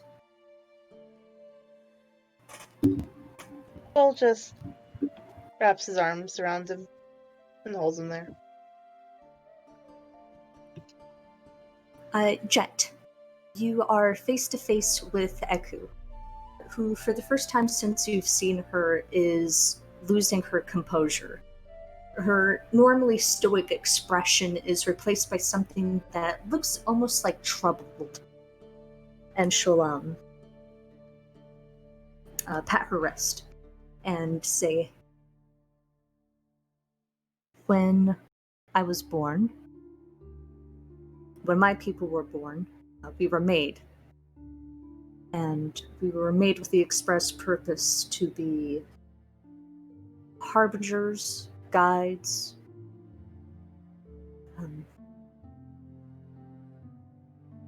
specifically we were made to be perfect. The humans that we were guiding were prone to, deceptions, sins, consumption, other things. This was especially needed for Upteo, who had lied and deceived his sister and trapped her under the peaks of fire and flame. The Bray had hired me, asked me to investigate the battle that Rosnasi conducted against the Ashal and find out what the result was. I found the remnants of the Ashal. I did not find Rosnasi. They had been huddled together, the children, the women and men who couldn't fight. They had fled as far as their feet could take them, cutting past obsidian passageways. And their lives had been spared. I went back and I lied to them. I told the beret that Rosnasi had followed them into their hidey holes and killed every single one of them.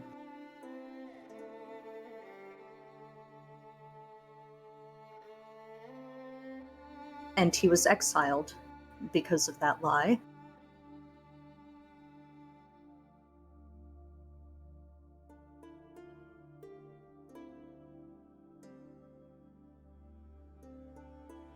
And she will compose herself and look at Jet. That's a lot of weight to hold on your shoulders.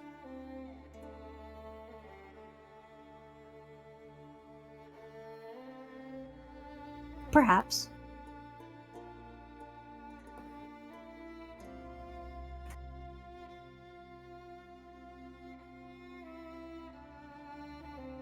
Well, when it comes to last rites or anything like this, it's not my place to do anything but be the ear that you need.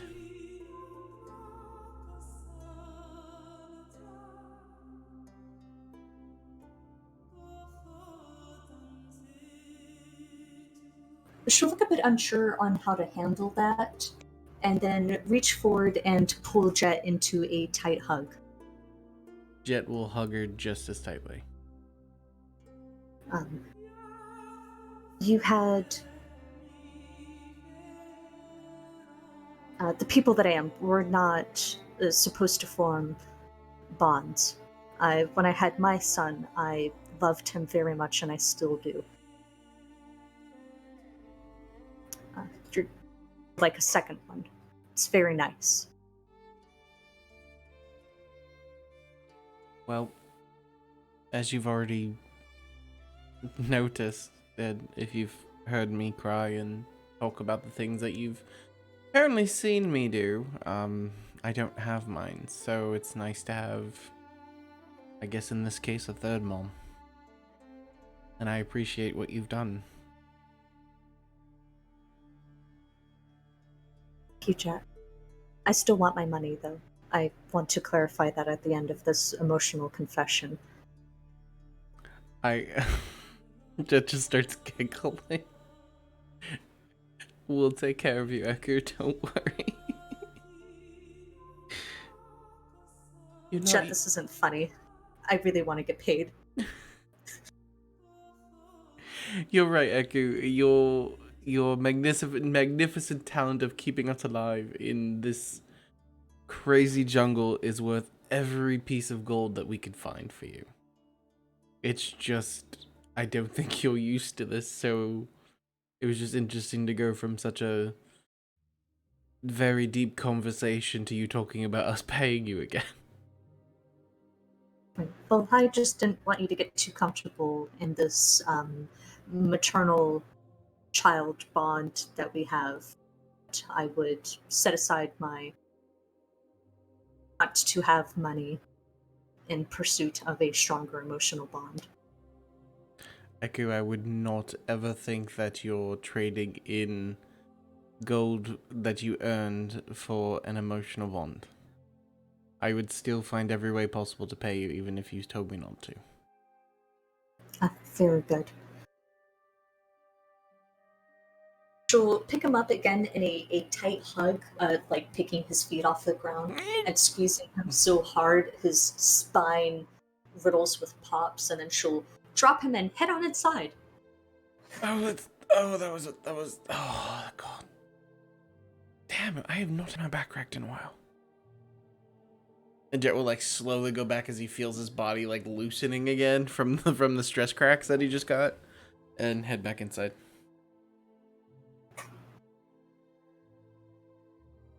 So the doggo, you find yourself seated a little bit off to the side of the main area. Elba had invited you to eat dinner together, and he is examining a pile of haggis and rice and is coping with what's in front of him.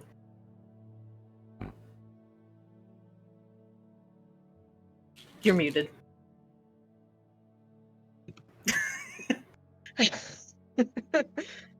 Yeah, never winter food, right? Yeah, this is... I mean, I've eaten a lot of weird things, but this is... It's worse than anything I've ever seen. Yeah.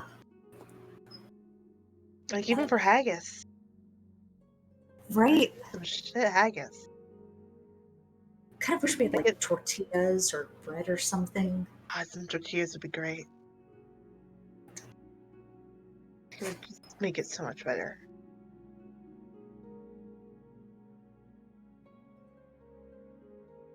You guys can rest down for the night and take the benefits of a long rest. Let's go. Do any of you guys keep watch or... Dumonith would absolutely advocate for a guard cycle. Even though Koshak is going to keep watch. He doesn't trust these motherfuckers. That's fair. Can Soul search out Koshak, or should that be saved for a different time? Saved for a different time. Okay.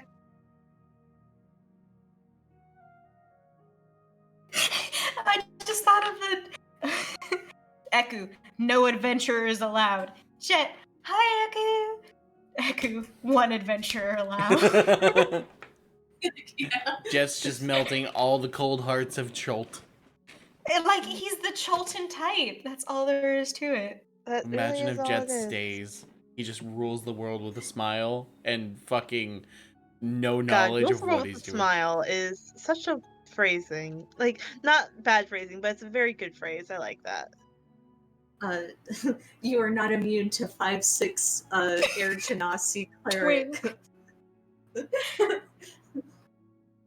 I'm resistant to Chultan ever is everything. just like, I have to protect him. This just activates something inside of me. Just like the badass warrior comes to the city. I'm immune to everything. I'm Jet. Shit. I mean, that Vulnerable was to one thing. basically Shago's story arc, right?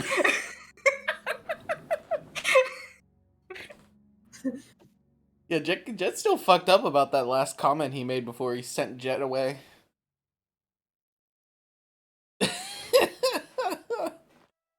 Also, in my notes, I want you to know, Fish, that haggis is in all caps and like underlined. Nice. Haggis. Haggis. The haggis, for anybody that eats it, is flavorful. It's nice, juicy. Still haggis, though. You see, the secret is Okay. you gotta not think what it actually is. You just gotta eat it. As someone who, not to be like, oh, Muty is bougie again, but as someone who has eaten haggis from the source, yeah, you basically just you can't think about where it's from. You just gotta eat it. Yep. And then it's delicious. Ratchy. Bougie. When you wake up in the morning, I've traveled around Europe. and as you guys are taking the watches and stuff, you can see that overnight the camp is slowly being packed up. The porters are being, organized, and the entire group appear to be, getting ready to dip shit and leave. And by the time the last shift is up and the other three are being woken up, the cultists and their people are slowly moving out of Frogmore. Time to go, I guess. Looks like it. This is something that Soul would have asked earlier.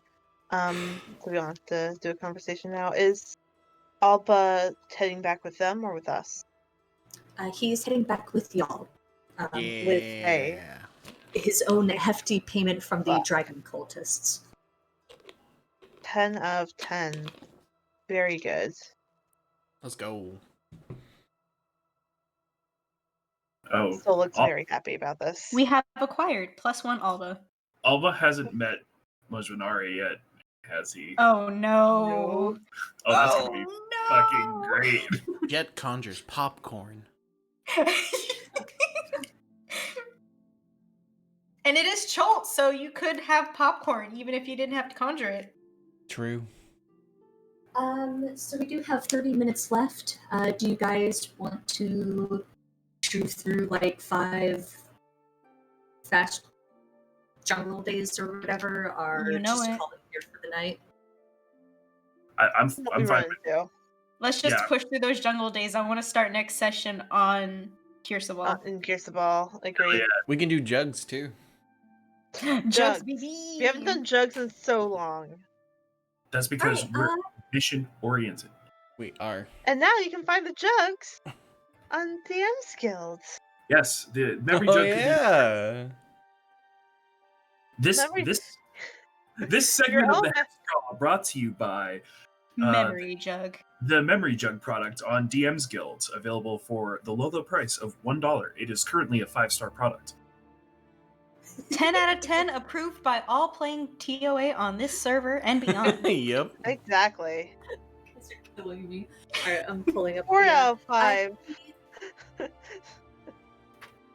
May or may I not show have those with ugly me traumas. first jug day. So Mojinari meeting Alba is literally going to be like, "Oh yeah, I'm a Muteo practitioner. Oh, so you're what, a Thank you, Jason. cultural appropriator? What? Ooh, World Star! You goddamn know it. Jet's just gonna sit back and go, and you thought I was a pain in the ass. just So so you you haven't met my enjoy the husband fight. yet. Suddenly becomes Irish? Question mark. Don't question me. Just think Mojinari beefing with all of the other love interests is very funny. hmm You're not good for him. Like, they're either going to be best friends or the worst of enemies, and I think being best friends would be worse. Like, Oh, overall. them being best friends would be awful. Soul is screwed. So we'll walk into a room and then just get Yeah, he caught. is. All right, who's are we going down the line? Who's rolling first? So, let's do J. Bye. Hi, Muty. I can't believe that Muty got sniped. I think they were about to say I should roll first. Yeah, I was Maybe? going to think so. Jason. I like fucking. That timing. But My Jason, Mark, Echo, and then me. All right. That was amazing. It should be Jake. I just did. It's a D6 for me. Yeah. Oh, 5. Ooh. Where's Is the that one of us? where's the No. document? Oh, I mean, you guys have the chart. Yeah, no. Yes. I'm just not looking at it, so I didn't I'm think opening it. Number or- 5 is Stories of Portnine's Horror. Totally forgot about this. Yeah. I know, I'm on it now. Yeah. Same. Okay, are you showing this to Alba? Yeah, sure. Soul would want to show him. Cool. So you pour the jug over the large leaf or however else you're fanning out the image, and a vision will begin to appear. It's not in Port Nyanzaru, but on the jungles out of it. And what you see is a younger Jabal with Quatlake right behind him. And both of them are in adventuring gear and kind of pushing forward amidst some branches and leaves. And they come into a clearing where you see the very young Princess Mojinari holding a baby to her chest. The princess is small, much thinner than what you've seen before, and has an expression much like a deer caught in the headlights. Jabal will approach, making the motion of endearing himself to the girl, you'll see his whole face warm up with a smile that none of you have seen before ever, except once when talking to King Plukak, and he'll hold up a wooden box to the princess, who will shyly accept it. And the rest of the memory is just the two of them getting to know each other back and forth. Jubal frequently bringing Kuatlake up to put the princess at peace, and the memory will wash away on Princess Mercenari tilting the baby's face towards Jubal.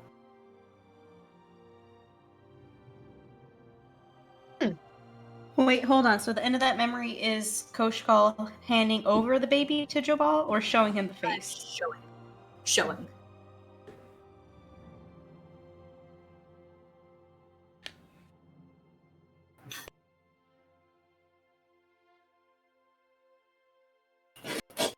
Beads are big enough.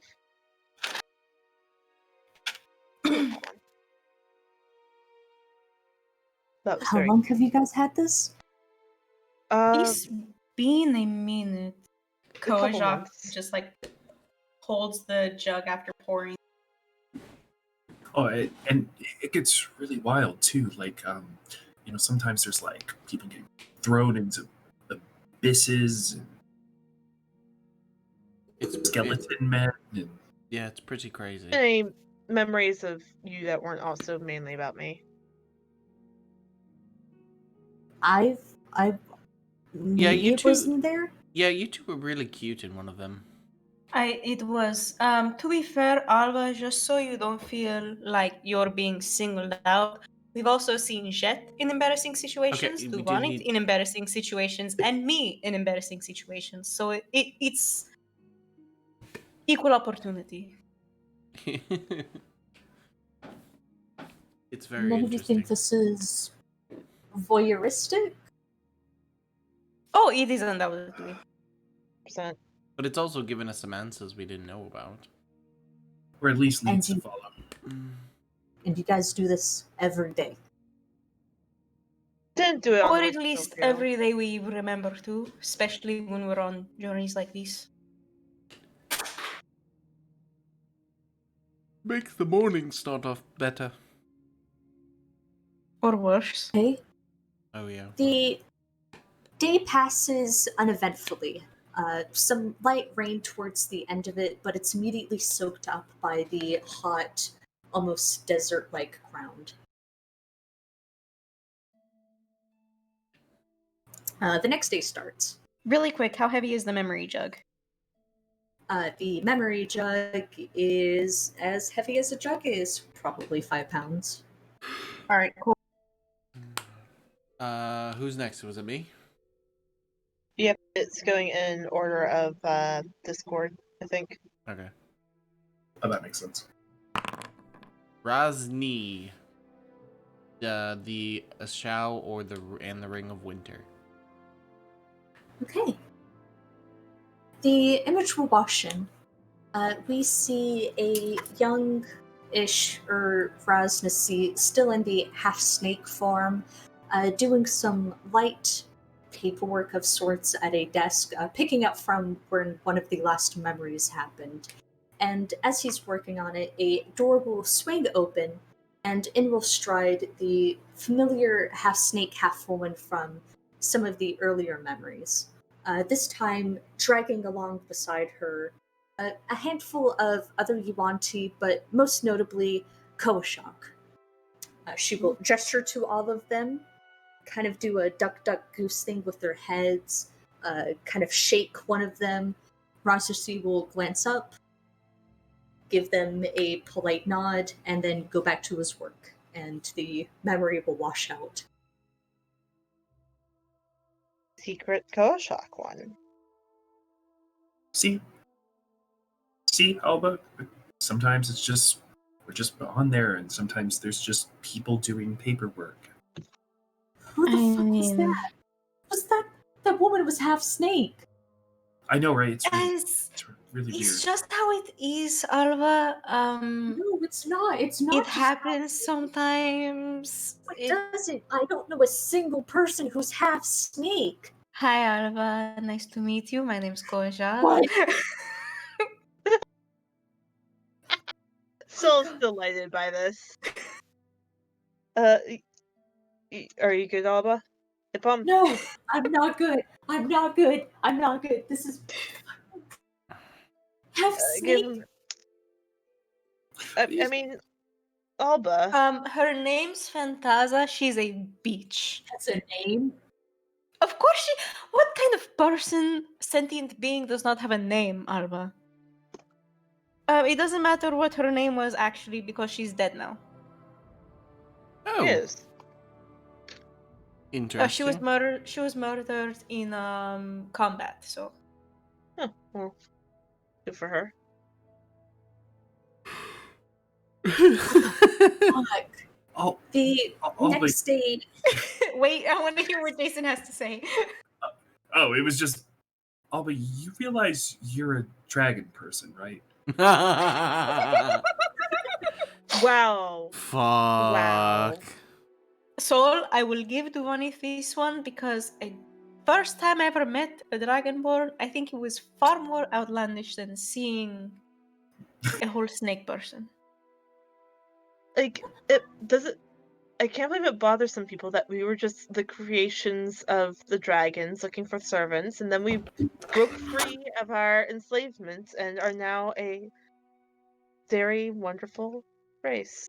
Tsunami always told me it was because of the bards. Days events go by without much notice. At some point, the group of you will spot a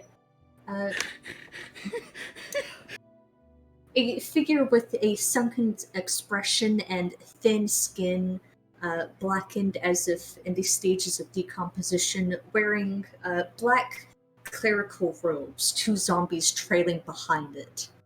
The figure will stay out of sight, and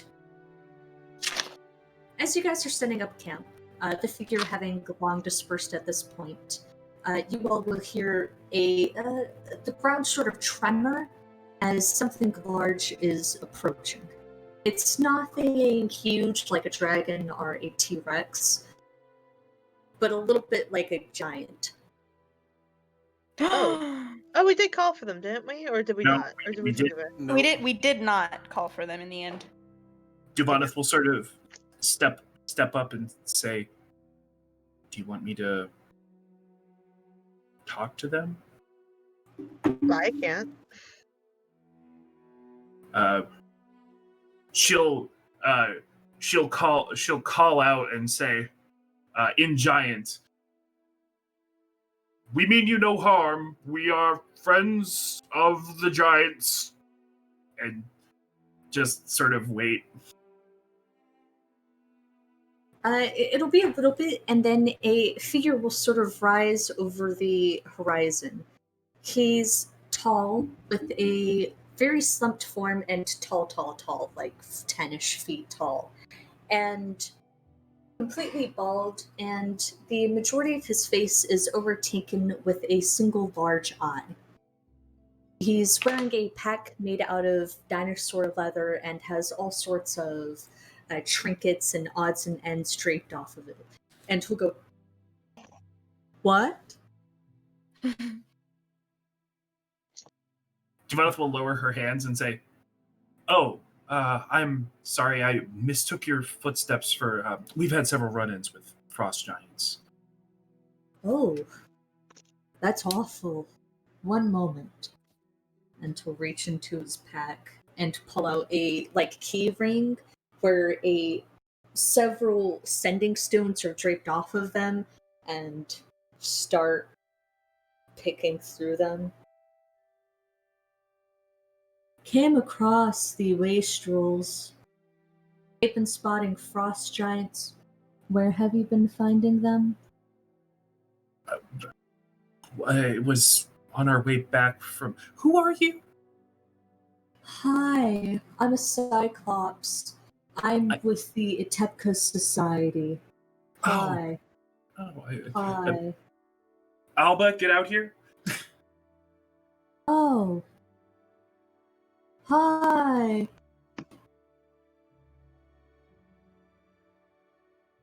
Apparently he's with the Utepka Society. Oh, he'll kind of edge forward and give a wave, and then do this with his hand. And the Cyclops will take a moment, look it over, and then hold up his hands, which are by default only 3 fingers, some of them having been chewed off. And they'll stoically nod at each other, then separate.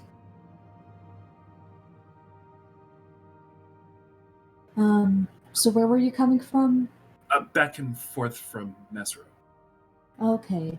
And they were coming back from Mesro, so probably along that one river. Yeah. Yeah, that river. No, the other oh. I have to wait until the next day.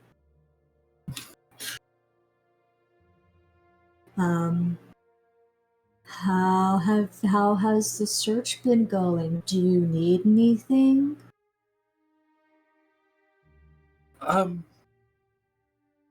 This is Carry this for like 2 seconds. This is really heavy. What? So we'll hand him his backpack to hold for 2 seconds. Could you hold that for 2 seconds? My back is killing me. Oh, of course. Thank God. So like stretches and like bounces. It's like, oh God, I feel so light. Oh God, hand it back. I'm getting vertigo. Thank you. I'd like to mention, Soul, this is how I feel all the time. Really? Yes. Oh God. Who is it that you're in contact with in Port Ninesar? Oh, Prince Midi. I was in contact with Merchant Prince Paul, but he isn't around with us anymore. I'm Yes, we also know. in contact with Messica, but she also isn't around anymore. And I was in contact with Zindar, but he isn't talking to us. And he'll kind of cycle through, saying a bunch of unfamiliar names and some familiar ones, and the majority of them are not contacting anymore. Ooh. Well, we're currently operating out of Kirsabal, trying to end the death curse. Certainly any supplies or materials that could be provided would be of assistance. We still have steps left in our quest. Oh, do you any way I can help? I travel around here quite a bit. I Well, can point you Same. in some directions. Well, Soul brings up a good point. What is your name? Certainly, we didn't know that there was a Cyclops in the employ of the Hietepka Society. We try not to, what's the word? Show our hand. I never thought about having a name. Because there's really only one of me. Well, we could just call you friend then. Wait a second. I have an idea for a name for him. Okay. Oh no.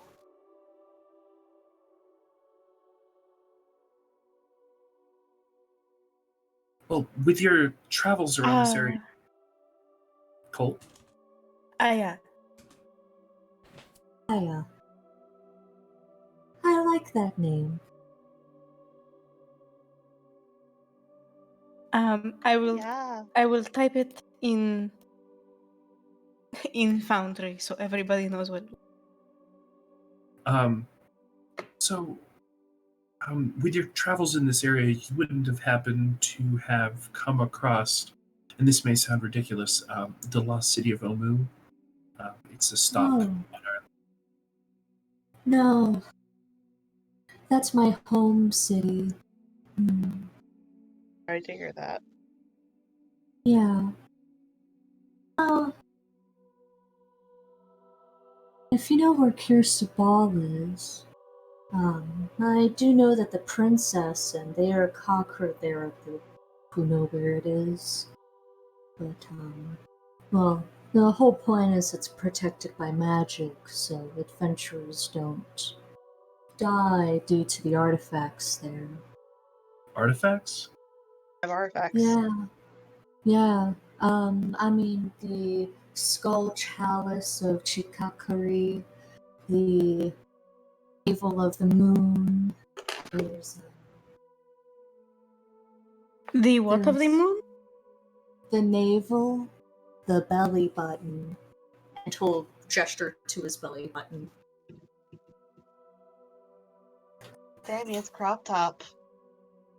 There's this little palm-sized ruby that the Maztekans carried over during their Great Immigration. The ruby eye of Zaltek. There's some great places. There's some great things there. Adventurers die all the time trekking to a moon. Their greed consumes them. Yep. Good to know. Mm-hmm.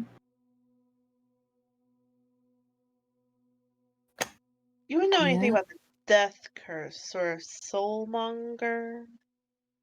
I know about the death curse. I know that things aren't hatching or being birthed.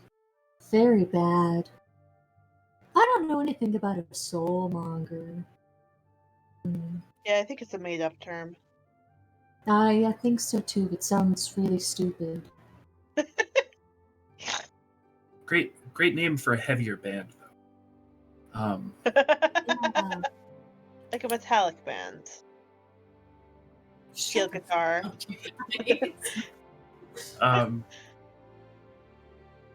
Well, you can feel Those free to Anthony's guitars.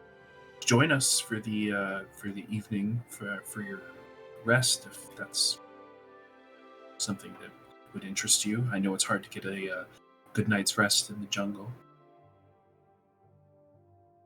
Maybe for you. I just freeze things and then I hit them with my hammer.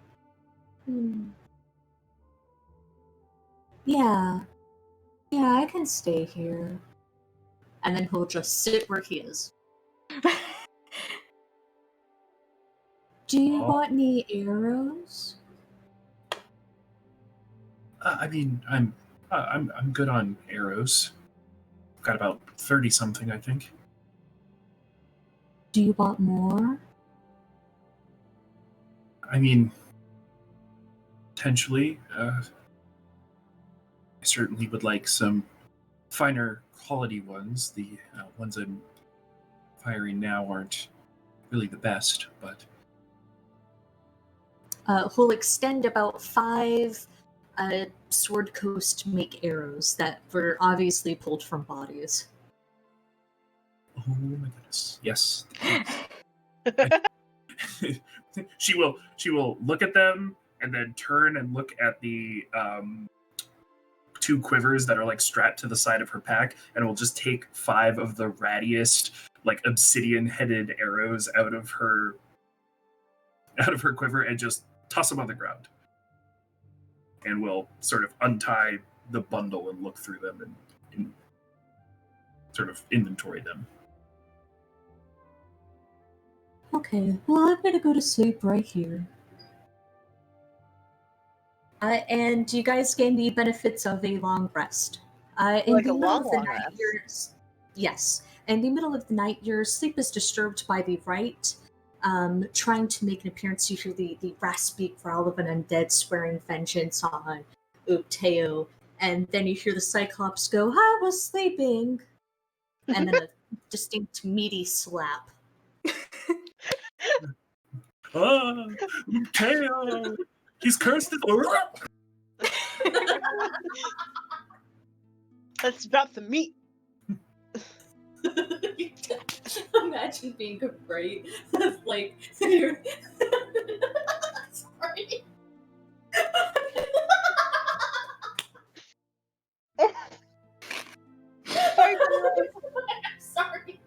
World, Oh, stop! you're dead.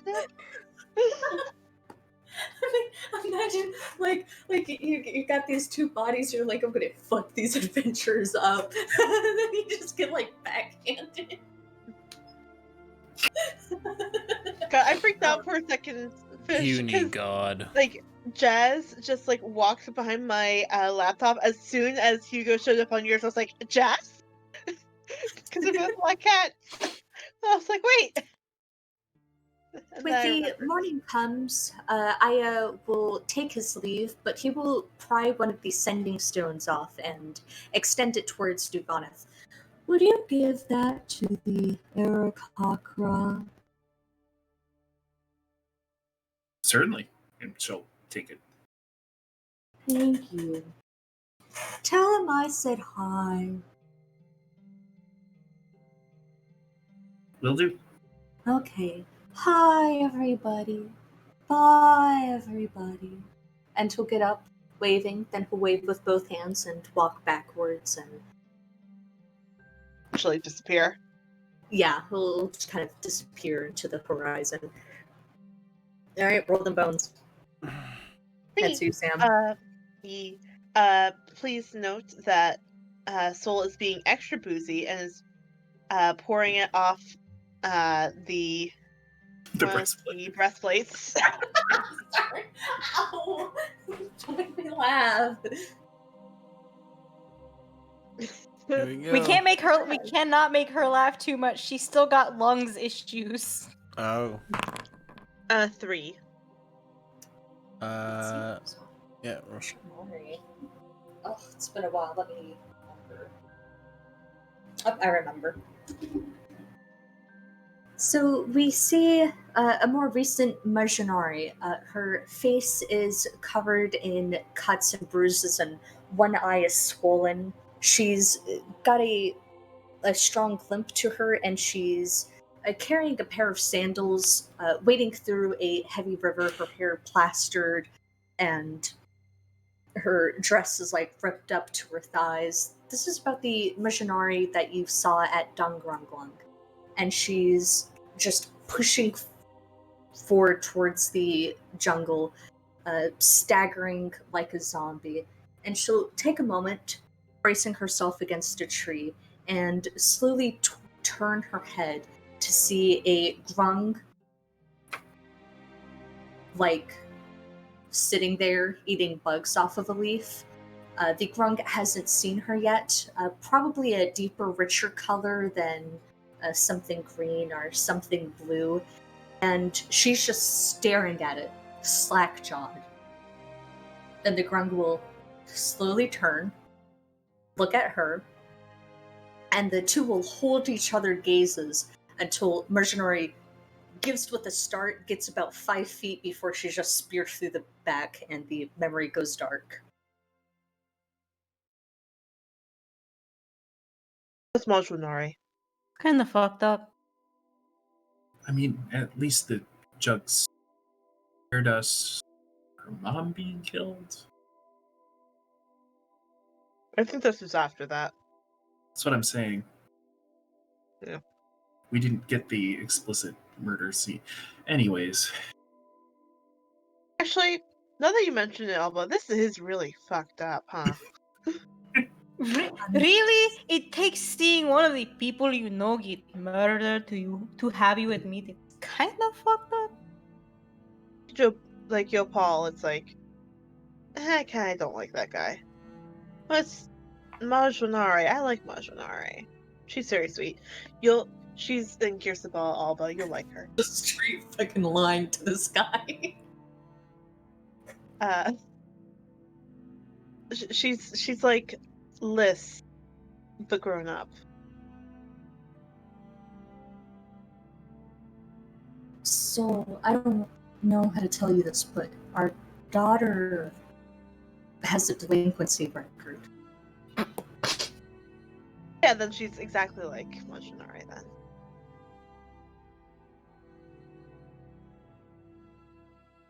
Liz has a delinquency record? Oh, wow. The delay in reaction is. Duvana's standing there in the jungle with a volcano like rumbling in the background. Is this really the time for this, guys?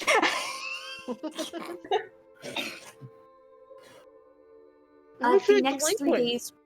No, The you're next good, 3 good, days good. will pass without event. Roll the bones. Okay, well, first of all, it was only a bit of bad. She got caught fighting after school. And then there's that one time she tried to fight her teacher. She's very opinionated. Did she win? Yes, all 3 times. That's a real dad question. That right is there. the real dad question. What I want to know is, did they whoop the ass? That's my girl. Yeah, you'll love Majinari. The memory will wash in again. It's Meshinari in the familiar hut of Dangranglang. She's managed to secure her bag, her shawl, and all of the things that you had seen her in. This time holding a dagger that she must have pilfered off of one of the Grong. And she'll pop open the window in the back, drop down, keeping close to the ground, and just sort of skull crawling through the reeds and everything else like that. She'll go past the hut that you all had stayed in and make a mad dash for the entrance. And she gets about 15 feet this time before one of the grung catches up to her and just full body slams her to the ground. There's a moment of struggling, and the memory kind of shakes as she loses consciousness, and the memory goes black. The poison on that grung tends to I'll take a affect people fucker out. who aren't used to it or such things. Second roll. This is you again, Jason. Oh, we're back to the top. Mm-hmm. Hell yeah. Oh, wait. Let me use the rolling too.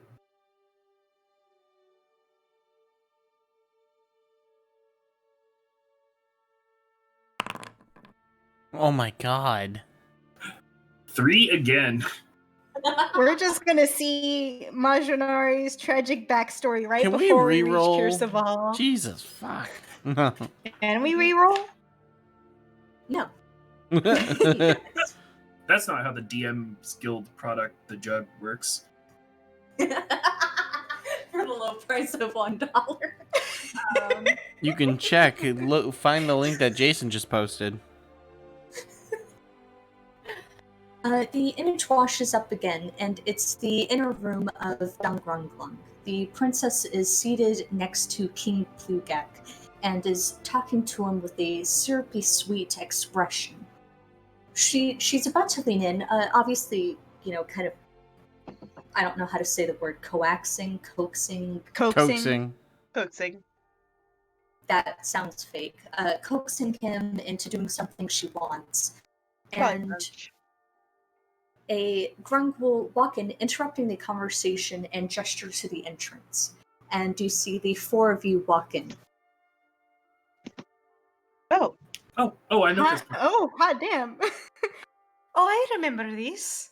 Oh god, I do need to change this shirt.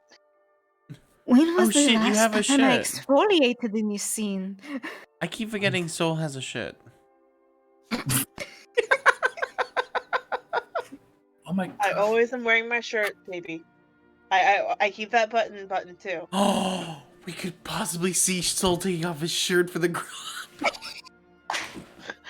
Somebody roll 3 again. Roll 3. No! Duvaneth will look at the end of her braid and then look back at the image. Hair looks so good. So good. Toss it back over her shoulder. It's okay, Duvaneth. We all get split ends, says Kojak, who has no split ends whatsoever.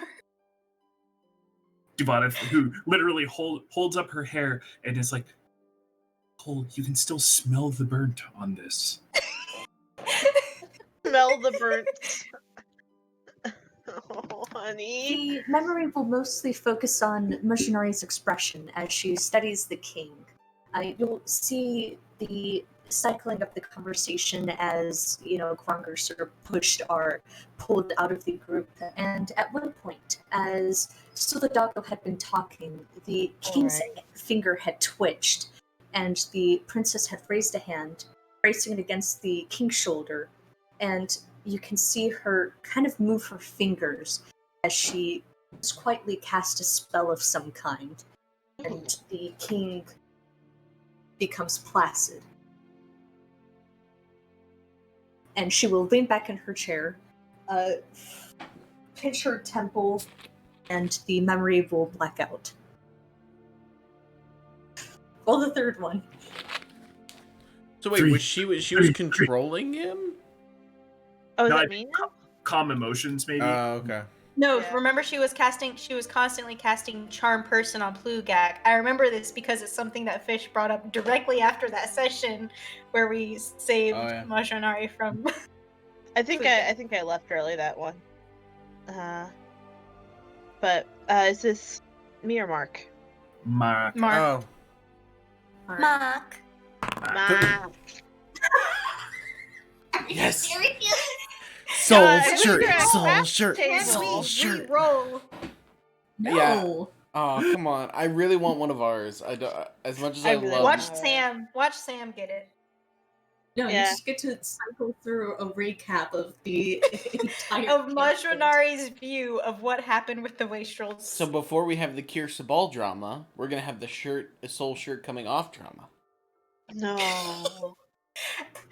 Out of the back window, we see a glistening gold dragon. I sensed you about this. It's fine. The memory kicks in, and it's Majonari pacing the hunt like a rabid animal trying to chew their leg off. Her feet are swollen, bruising, bloody, as she's just pacing back and forth. And you can see that she's muttering to herself. Then she'll stop, turn, cast prestidigitation, cleaning her feet, cleaning herself up as Duvana's head pokes up through the window. Oh yeah. There's a 3-second silence between the two of them. Majonari looking at Duvanith like a deer looking at an incoming car, and Duvanith kind of pressing her mouth into a thin line. Is that a fucking Nosferatu? We'll have a 1-2 minute exchange, and then you'll see Duvanith reach her hand through the window, and the princess take 1-2 steps and shake it like that, and the memory will wash out. That's what you did that night? Duvanith and Koshak and the Majonari met. Aww. Yeah. No, she was exhausted, tired, pacing, and I'm like, I didn't know what else to do. Give her a handshake. That's what I did. She took it well. Yeah, she seemed. No, she did. It was. I believe Duvanith that was sarcasm. Oh, got it. Uh-huh. Is that Princess Majonari? Oh yeah, that's been her the entire time. Like 3 days now. Normally doesn't do that. No. Yeah. Huh. Do you know Okay. her? No, she just... She looks better now. She was running on like 3 days of no sleep there. Yeah. When I picture Lost Princess, I think something a bit more... Storybook? Yeah. No, she was Yeah, well- crazy. She is crazy. Anyways. The fourth... Well, 5. 6... Yeah. Another roll. God damn it. I want one of ours. I want Same. our own drama. It's not 3 though, which is important. I want a 4. What's this roll? A 5. I roll Port 5. Niner. Stories from Port Nine, Zaru. Could be Alba. Here we go. That'd be funny.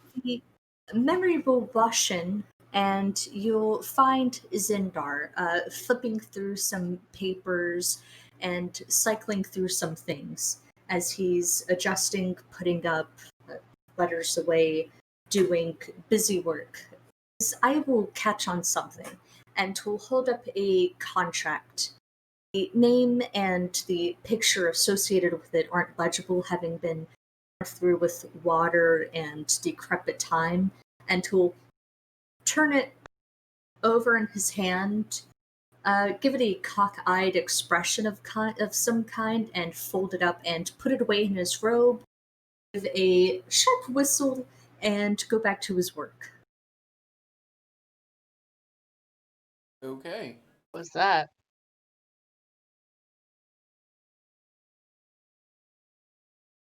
Soul looks at Elba.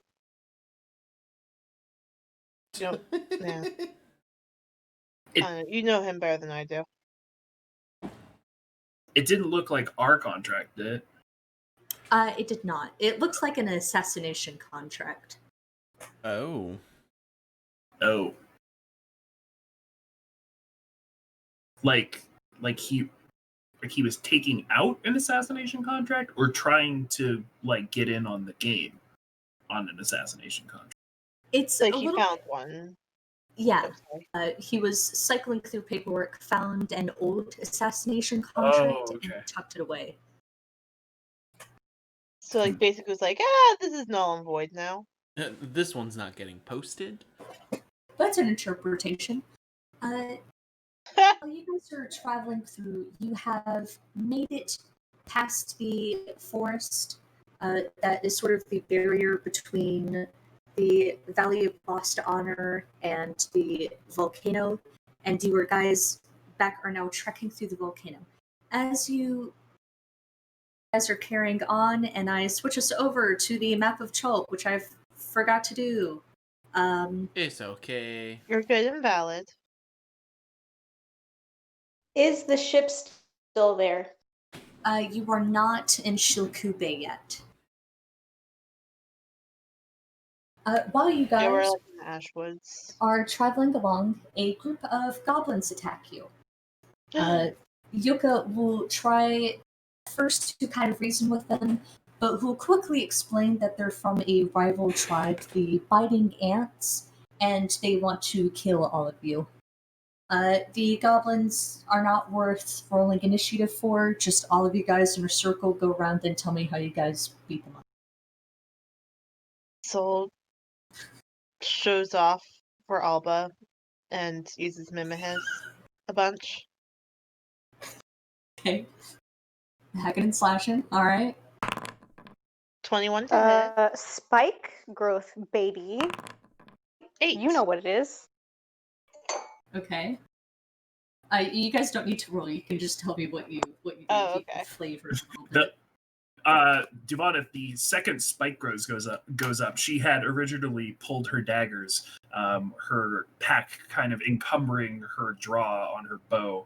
She pulled her daggers, and then spike growth goes up, and she sees all of them get sort of entangled, and then she just puts her daggers away and walks up to the nearest one and says, "Biting ants, huh?" and just starts wailing on his fucking face. Yeah. Can I change my answer? Yes.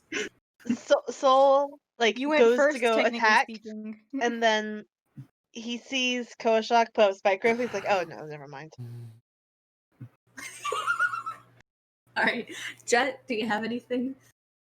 Jet's gonna take out his book. Because they're all just doing crazy shit. Just like, why? Echo will pop over your shoulder. Oh, I like that story. Wait, that one's my favorite. Wait, you've read this? Yeah, I read books. Yeah, but this is... Well, I when you and Tyrion started dating, well, when I first met Tyrion, I read all of his books so I could get an idea for the kind of... Devonus, you don't have to be that harsh. Yeah, please. None of them have hit you. Please let some of them survive. Wait, I don't... some of them survive? Dubonov just pulls back her hand, just like blood all over her glove, and she's like, "Don't worry, Soul. I don't really hit that hard," and just will. If I knew that we were letting some of them survive, I would not have cast Spike Growth.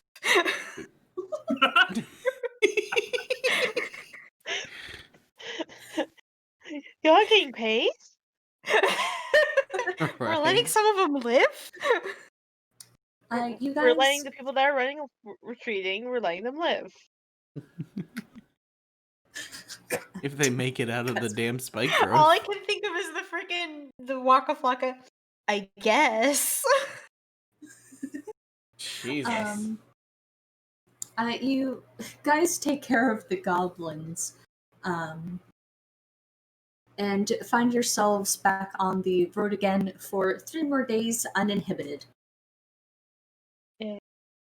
Am I rolling this time? Yeah.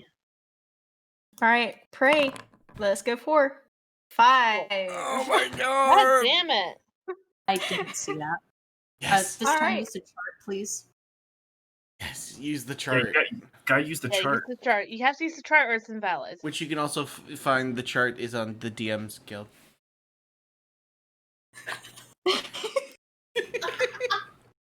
Comes free with the. It's $1. That's $1. Support our DM. Am I not? I thought I was supposed to roll a d6. No, No, No, but the table. Yeah, you have to use the table. There's a special table. It's Okay, I'm looking at the table. now click roll at the bottom of it. Yep.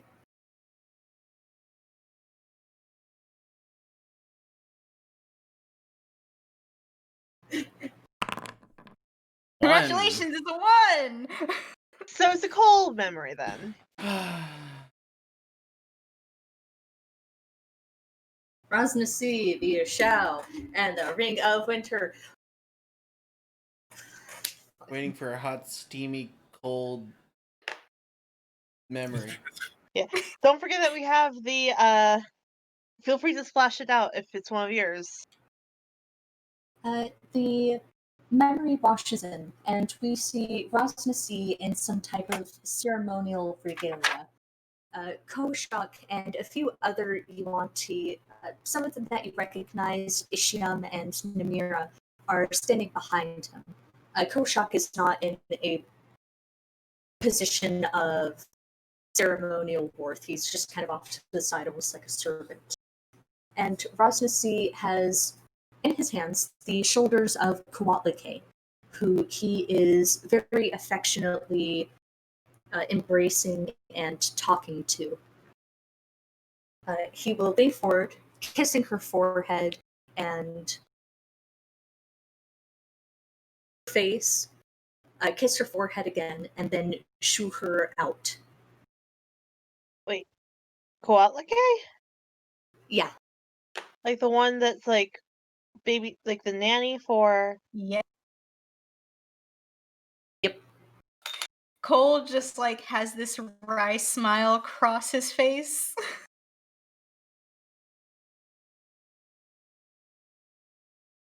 Does Jobal know? Or knew?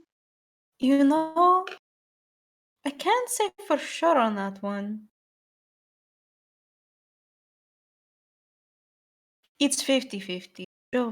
Yopal has a way of figuring things out for himself.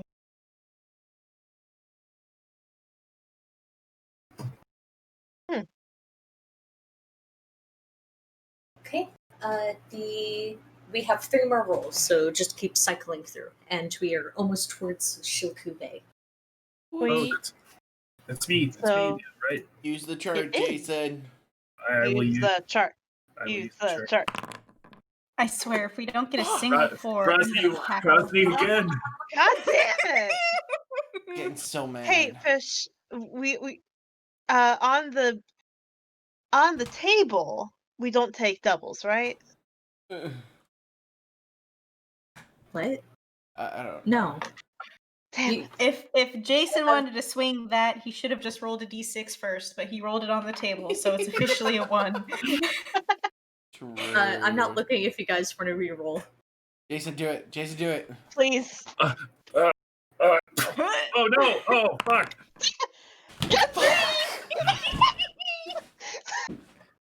All right. This is where Cole takes off. This is where Soul takes off his shirt. That's all I want. I hope not. And then we can put just 3 to need bed. the vision of Soul taking off his shirt. I just want to see Alba freak out. 'Cause So I'm just gonna summarize it. You see Mercenari in front of Koshak, who is currently making the statue of her as she idly talks to Devonith. And yes, if you look in the background, you see for a half second a very shirtless Solidago strut across, carrying about 3 reeds across his shoulder. Immediately, like, as soon as he comes into frame, Soul just reaches forward and smacks it out of frame. So I was looking at that. Sorry, I saw a bug on the water. No, so you saw yourself shirtless. That's what I was looking at. Babe, you can see me shirtless anytime you want. Well, I'm not right now. Are you gonna take your Please, shirt off no. right now? I beg both of you. Do you want me to? Devon heaves her pack onto her back. Okay. I think it's time for us to start moving. So, Sol, I don't think you'll have the chance to take your shirt off right now. It seems like we really have to start walking. I mean, it's basically already in tatters. You could just rip it off. I could probably rip it off. I'm walking. I'm walking. Jet's gone. Soul's gonna roll Jet's see if he going. can rip off his shirt. What would that be? Athletics check, strength? If you fail Athletics. ripping off your shirt, Can That's I roll gonna with be advantage because hilarious. he loves his husband? Nope, just a straight roll, but the DC is low. 12. I was really hoping for a natural one. Take a moment, gripping the lapel of it, and you kind of struggle getting past the button area. I just let the chat light up. Rip your shirt down the middle, exposing the chest and abdomen area. You're now wearing a Jersey Shore type ripped vest thing. Honestly, I was actually thinking of taking that and putting it on my feet because my feet are fucking hurting. I completely forgot about that. Devonith and Solidago, your feet are pulp right now. Yep. kind of assumed. Kojak sees this happen, and thankfully he has a decent amount of mental fortitude, so all he kind of does is like grimace. We're all adults here. Till the next day. This was worse than my mother and father just kissing in front of all of us just to mess us. Devon will lean into Jet. He looks like the master of ceremonies at a club. Soul rips his shirt off the rest of the way and applies it to his feet to make his feet not hurt as much. Devonith has been to a Neverwinter Magic Mike strip club, and this will not leave canon. Finally! Alright. Is there anything that we want to see before I use it? Roll it and just. Well, no, No, I did. It's a 6. Oh yeah. So that's what I'm saying. Is there anything we want to find specifically? Roll a d4, please, for the love of God. Okay, well, let me bring up again that you guys can use the D6 and only the max 6 to see anything that has ever happened. Oh, that's true. That's why I'm bringing it up. What about, Oh, why don't we look for other cubes? Because we got one. Let's say the closest cube. Okay, so before we do that, So the how closest cube would would be in Cole- our hands. would Cole remember the cubes that they have already? Cole. Yes. Yes. So if that's the Papazotl cube. And I have the The Sue. I Butcher. wrote down the Sue monster, and I have the Jakuli. Sue Monster, Draculi. Do we have the We only have those 3. Okay, so any other one? Mhm. Yeah, whichever one we can The figure out. closest one that is not in our possession.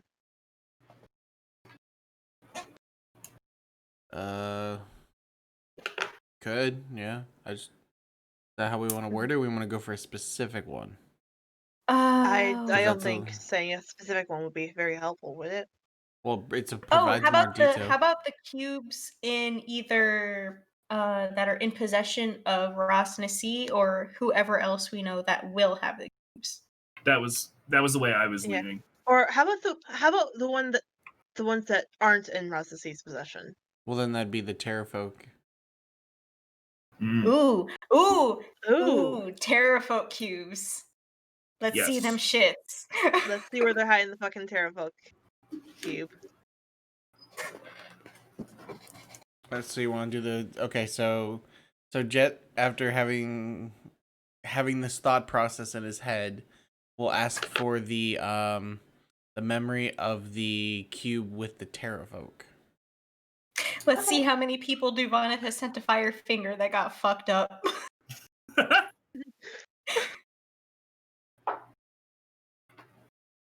Oh no!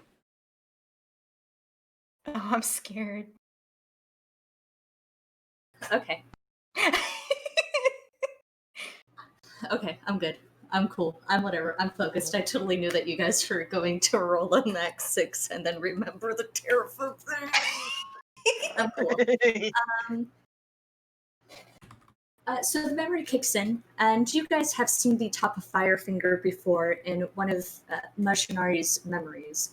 And this time it's focused on the building that was on top of Firefinger.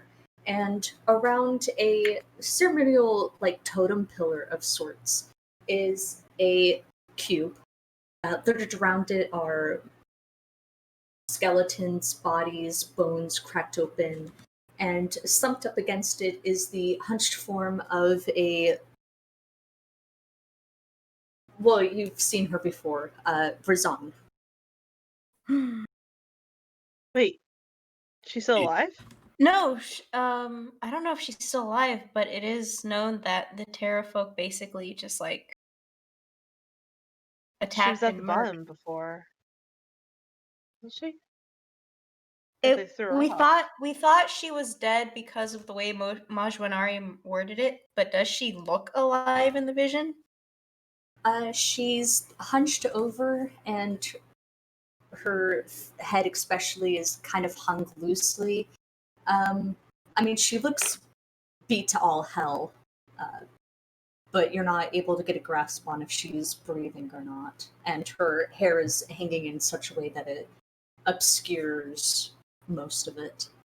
Duvoneth will just very matter-of-factly say, well, if it's showing us a memory, we don't know when this is happening, but if it's happening right now, if she had been dead, we'd be looking at a corpse, a decayed body. We've seen what the jungle does to bodies. Mm-hmm. True. And doesn't look in any other state than beat to all hell. Dvanith, can we see the sky in the memory? Unfortunately not. You can see maybe a sliver of it. Alright, but the cube! The cube is there. It's on top of a pillar. It looks great. Can you see Soul's like looking in the direction, like, because we're like on top of like a mountain basically, right? No, you're on top of the leg of a mountain. Saddle. Okay. Are we above the tree line at all, or just sort of in it still? You will Okay, yeah. not be able to see Firefinger at all. It is. Okay, well, I was like looking like at the clouds and stuff specifically. Oh, Trying to And, like, look for like the specific weather. cloud formations and stuff. Yeah. Yeah. none that you're able to recognize. It's definitely not Soul's repertoire. It is not at all. And it's not nearly enough information, I think, for me to be able to figure it out. I certainly can't tell. Firefinger was not one of my stomping grounds, I think you sort of coast people might say. It's a word for it. territory.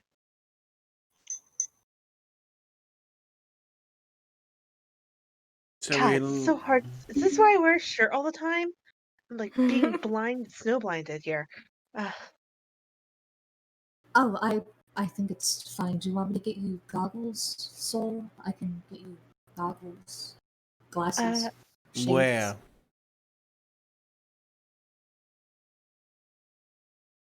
I have heard that I look good in glasses, but no, I Yeah. think I'll be okay. Okay. And you said I need a room, Soul. I Roll the probably next did say day. that. The next day. Yay! Come on, 4. Come Come on, 4. on, 4. 4, 4, 4, 4. 2. Oh, we haven't gotten a 2. Yeah, I'm fine with this. I'm fine with this. You need to find this bitch. So what you see as the memory washes in is the man with the devil's mask pulled over his face, walking forward then into a room, the door kind of sliding open, and it's a large empty room with mirrors set up all along the wall, and in the middle of it is a panel of sorts with knobs, buttons, and other things sticking out of it. And he'll walk forward and do a complicated rig of some kind with the knobs, and one of the mirrors will spring to life, and you can see the aerial view of a very faded, very distant and blurry of some kind of city. And the mirror in the vision will show a moving thing. I'm having a hard time describing this. You're watching him control something that's flying over a city. UFO? A drone. And the image will wash out. Hmm. Knowing that there's potentially somebody else spying on us makes me extremely uncomfortable. Great. We knew that already, though. Yeah, so Look, we rubs the back of already his have neck. so many people spying on us right now. I don't know if I can handle how many more. Yeah, but I don't think that was us, though.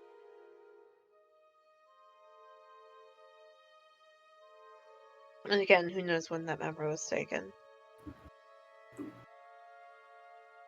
True.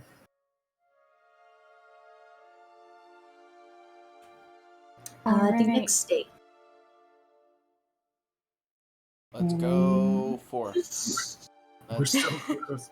I just want a 4. Y'all keep saying 4. 4. You're jinxing it. Alright, 5. 5. I like how me and Sam said the same number. Watch it be a I mean, 5 just to spite you. If it's 5, you're It's a reroll. 5! I didn't see that. Reroll. I am begging you. 3. I'm so sick and tired of 3, playing on 3, Taru. 3, 3, 3, 3, 3.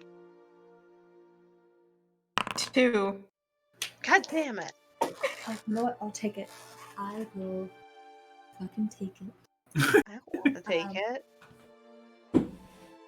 We see a group of adventurers walking through the tunnel. They've been stripped of their armor, stripped of their weapons, stripped of everything but the scantest clothes they need to protect their modesty. And one of them at the front is holding up a torch, squinting in the light. The vision has robbed these adventurers of the identity, almost intentionally blurring out any distinguishing features. And they press forward in the darkness. And in the back, you can see one of them stop and just get swallowed in the black shadows. And the adventuring party will stop, look back, and then keep moving forward, this time at a faster pace. And the memory will wash out. right. Humans or Like everything had been. oh, blurred. so like nothing. I mean, you like, can tell that they're humans, but not what color hair they were. What they're Yeah, like it wasn't like like 2 humans, a goat man, a dwarf, and a dragonborn, right? no. Okay, good. Really quick, out of character, it just kind of hit me that, the vision we saw of the people that were like huddled and like diseased in a room were 100% possibly killed by Eku. Just kind of hit me. Oh, she didn't kill them. She lied about them. Yeah, that's Yeah. what it was. Yeah, she lied and said they were dead. She didn't actually kill them. Okay. But that would be a very good twist. That would have Was it- been horrifying, but no, I would have told you guys if you were traveling around with a mass murderer. I would have told I'll add that from now. I'll add a little genocide in for flavor. Definitely not traveling with a mass murderer war criminal. Okay, We already have one in the party. another great montage scene. You guys have just entered Shilku Bay, and there appear to be fish people. They are fish with legs that are walking. They are spearing like little mammals with makeshift spears, and you're on top of the mountain, they're in the ash, and you're just kind of exchanging looks. Is the ship still there? In the distance, yes.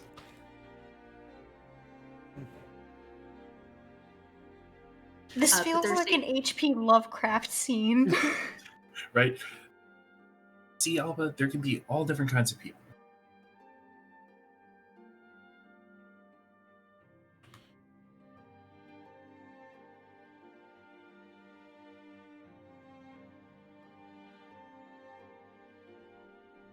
They don't We can press them.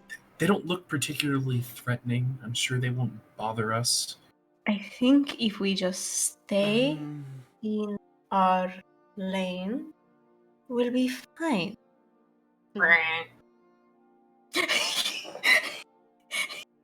Yes.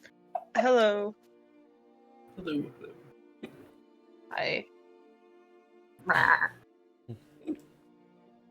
Yes, lovely weather, right? And to gesture to the portal on the far end of Shoku. Yes, that's where we're headed currently. Don't mind us. And he'll snap his fingers very condescendingly and point towards the mountain, and while holding your gaze, go. Oh, is that about to happen? We should run. yes. Cheers.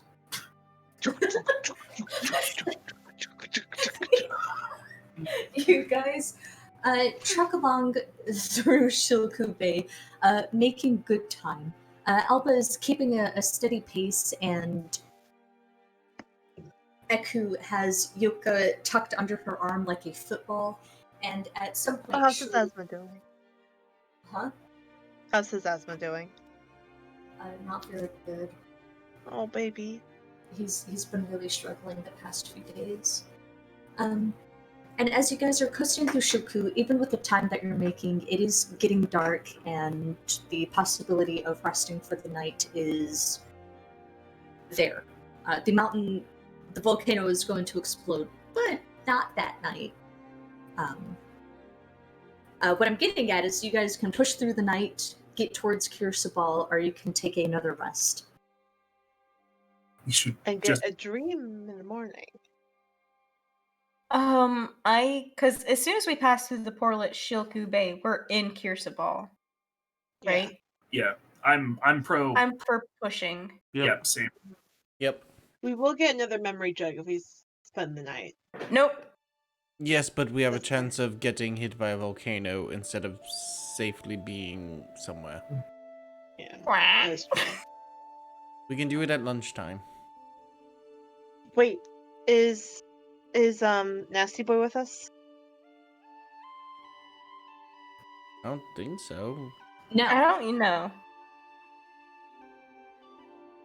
Alba? I still think it would be I better will that we haul ass to the come- portal. Mm-hmm. Yeah, Nasty Boy is not with you. Alba? Where's Nasty Boy? He was traveling with you, wasn't he? Yeah, he died. We might have Donner partied him. No. Really? Why? What happened? Terrafolk.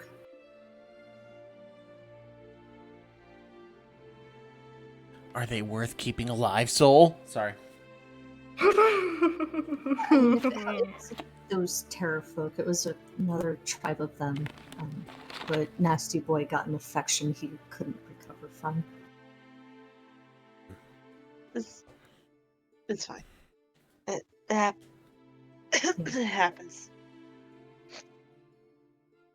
Let's keep going. Alright, you push forward, the night cooling your bodies down as you make the last trek up.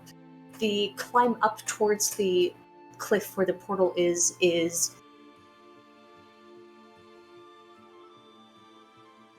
fucking awful. It is excruciating, it's tiring. By the time that you guys pull yourselves over the cliff and onto the flat edge where the portal is, you're basically waterfalls of sweat. Your muscles are screaming. You can feel the individual strands. Duvanith, you have stumps for feet. Like major reconstructive surgery. Your dreams of being a foot model, gone. They already Oh were. shit! Wait. Say she's a goodbye to that ballerina. OnlyFans, Duvanith. What? What's that? What was that, Soldoggo? She's a ballerina. Yeah, her feet are already fucked up. So Yeah. her dreams of being a foot model were already gone. And I said, say goodbye to that OnlyFans. Hey, people will still pay for it, I'm sure. I'm Oh sure. my god. Law of McNuggets. Somebody out there's into it. You guys push forward, putting in the puzzle cube calculations to Kirseball, and you walk through that brief tunnel of consuming dark mists, and the feeling of being watched dissipates as you step forward into the cool night air of Kirseball. And you hear music, and you hear laughter. You hear Tyrion's laughter, you hear Mercenari's laughter most of all.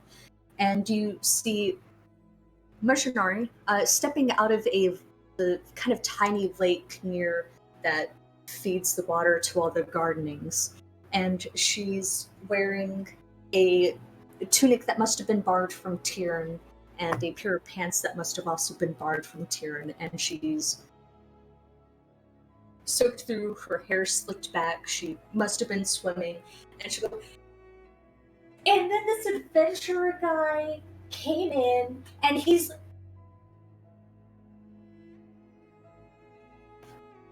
Tyrion, you said they were coming in tomorrow. Oh my god. Oh fuck. Hi guys! It's so good to see you guys are here!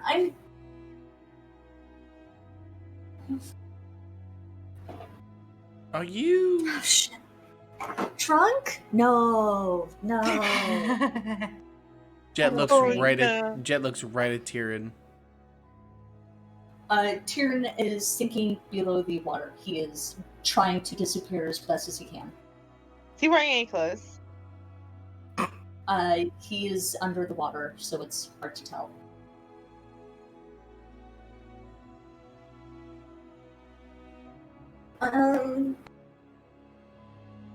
So it's great to see you guys are back.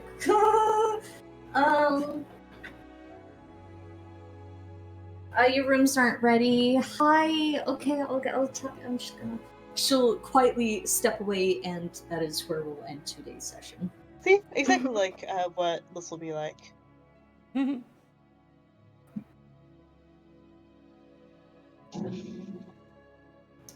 Good Did you have first higher impression. Yeah. Did you have higher expectations?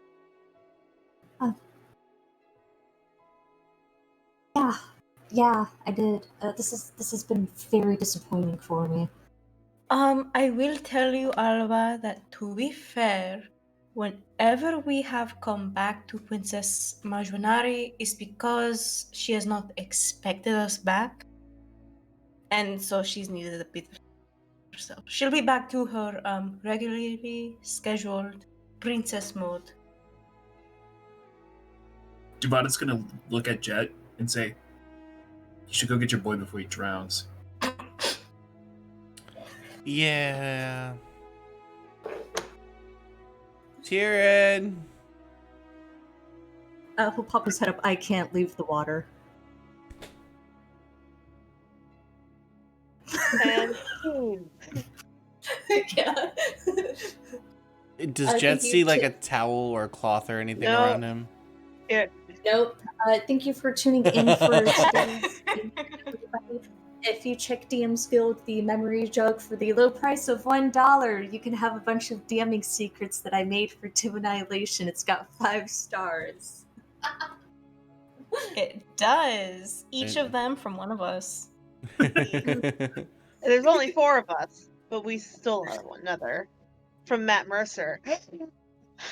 Matt Mercer, rate our memory jug. Rate our memory Matt jug. Mercer, your memory jug. Get that trending on Twitter. That'd be awesome. Matt Mercer, rate our memory jug. A whole 2 people and 3 bots. All right, everybody, have a good night, everybody. Bye bye. Good night, Good night. everybody. And good night, Miss Keisha. Oh my Good god. night. I love you so much.